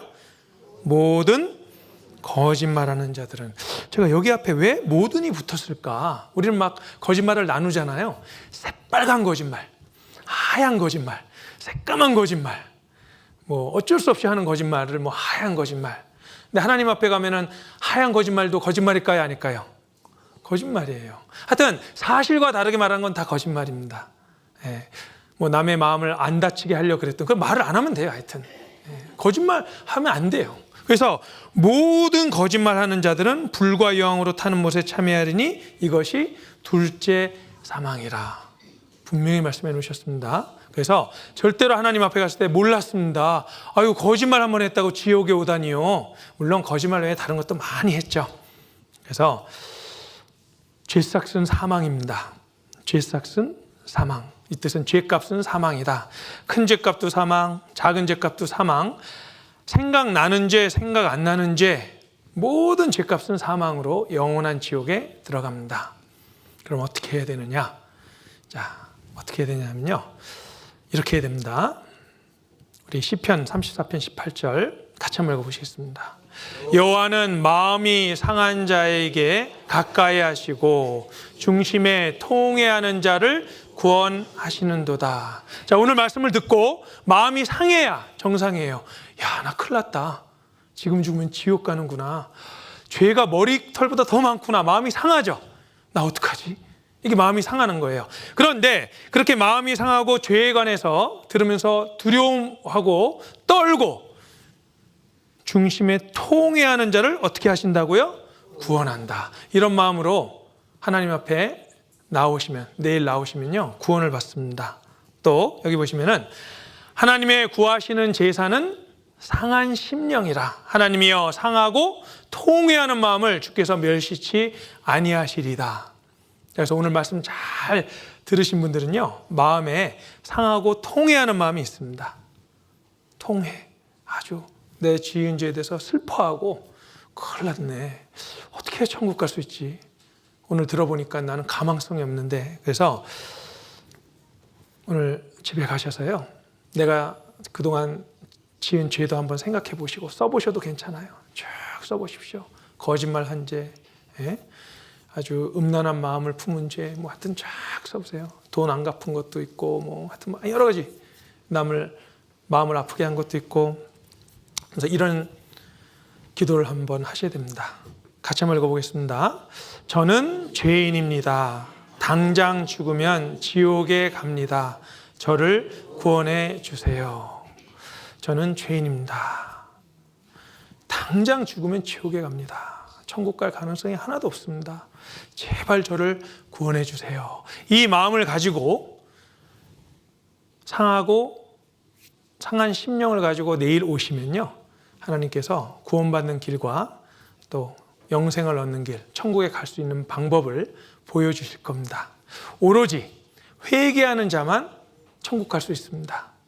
그래서 마음속에 한번 오늘 들은 말씀을 좀 깊이 생각해 보시고, 내일 다 오실 거죠? 네. 오늘까지 들으시고 내일 안 오시면 큰일 납니다. 진찰받아서 암이라는 거 딱 병명이 나왔는데 의사 선생님 감사합니다 그리고 안 오면은 큰일 나잖아요. 빨리 고쳐야 되는데. 그래서 오늘 좀 집에 가셔서요, 들은 말씀 쫙 생각해 보시면서 상한 그 심령으로 내일 꼭 좀 오시면 좋겠습니다. 같이 기도하시겠습니다. 하나님 감사드립니다. 오늘 또 말씀을 통해서 우리의 영적인 상태를 살펴보았습니다. 아담의 후손으로 죄 가운데 태어나서 죄짓기를 물마신 같이 하며 수많은 죄를 지은 저희 죄인입니다. 주님, 오늘 말씀을 통해서 하나님은 공의로우시고 죄를 하나도 용납지 아니하시고 죄에는 심판이 있음을 깨달아 알았습니다. 저희에게는 희망이 없고 주님께서 구원해 주시지 않으면 지옥 갈 수밖에 없는 그런 비참한 운명입니다. 주님께서 도와주시었고 특별히 우리 마음에 상하고 또 회개하는 마음을 주셔서 내일 상한 심령을 가지고 나올 수 있도록 도와주시기를 간절히 원합니다. 이곳에 계신 분들 한 분도 이뤄지지 않고 영생을 얻을 수 있도록 도와주시었고 주님이 주시는 그 크신 구원의 축복을 받을 수 있도록 도와주시옵소서. 오늘 또 집으로 가는 발걸음도 안전하게 지켜주시고 내일 이곳에 함께 모아주실 것을 바라며 우리 주 예수 그리스도의 이름으로 기도드렸습니다. 아멘. 네, 수고하셨습니다.